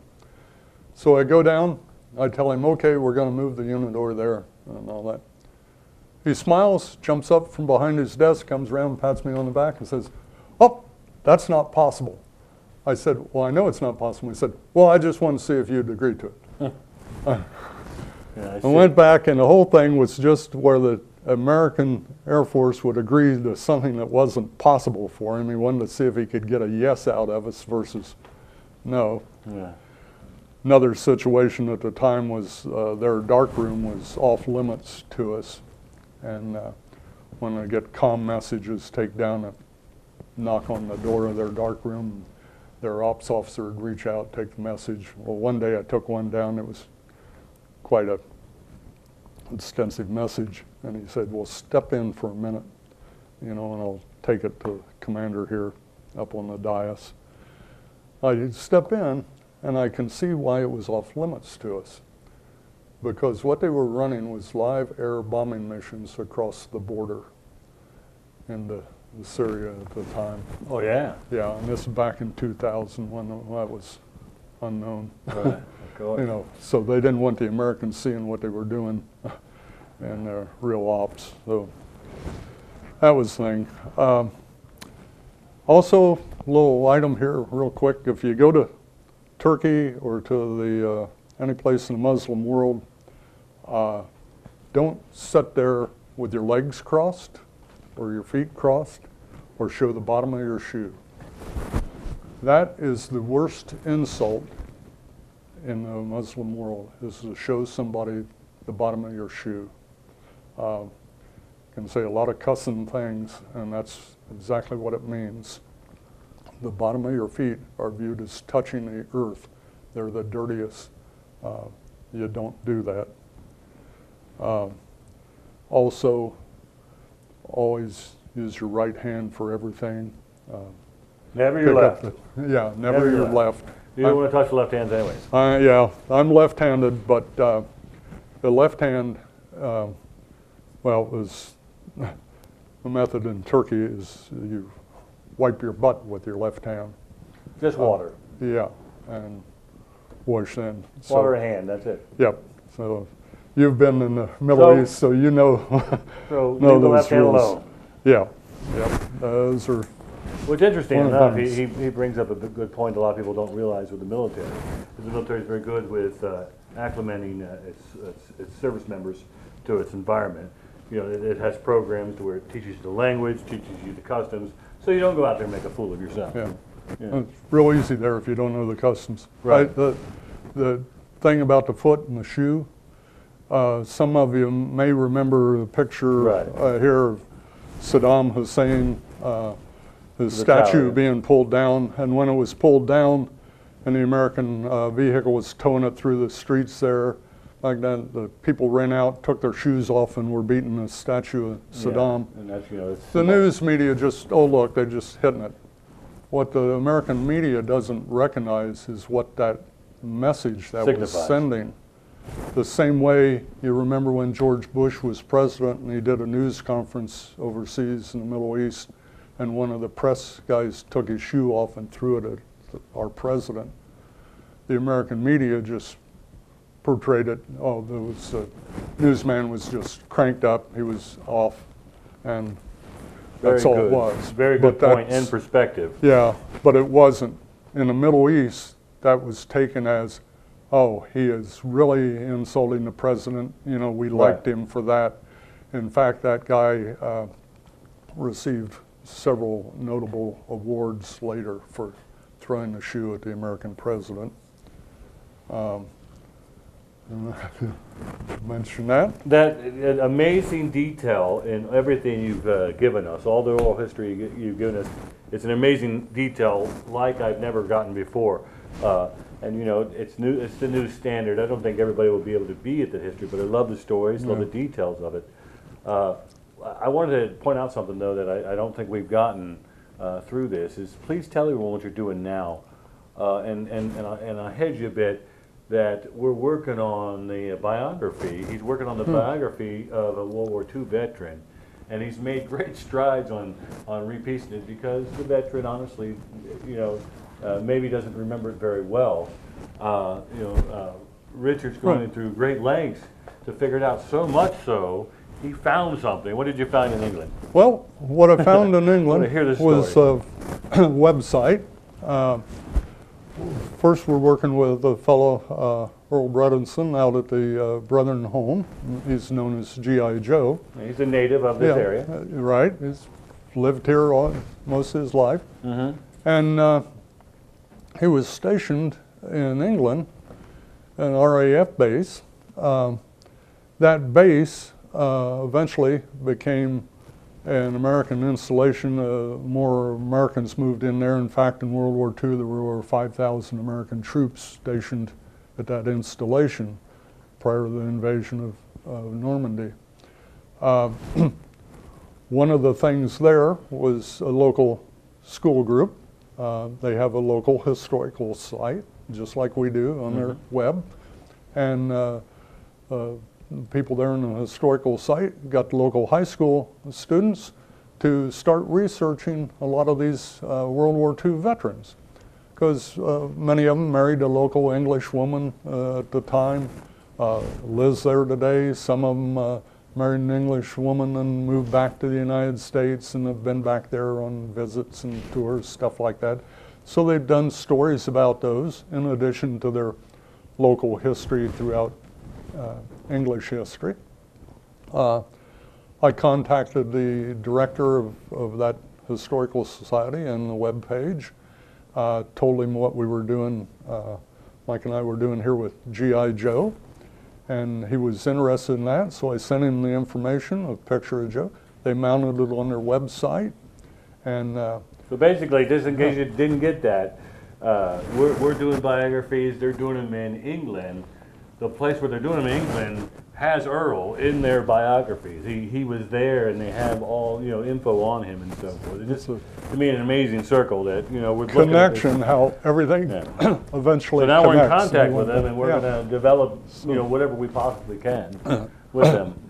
We've even talked to him about perhaps the Greenville High School working with the students in England for that. Jointly, figure that out. Yeah, Mr. Dixon mentioned that the Very students that exciting did stuff. that have already graduated years ago, but there are other students that we might interface with. But that's the whole it'd point. be We a live in joint a digital program. age. We live in a digital age Yeah. now, to where we can share back and forth, with them, So- whatever we want. So Could be a good keep an eye project out down for the that, road yeah. here. Yeah, I'm very excited about it. Very excited about the development.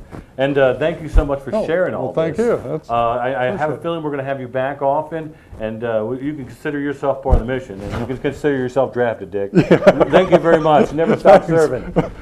Colonel Dick That's Martin. right. Thank you. Appreciate it.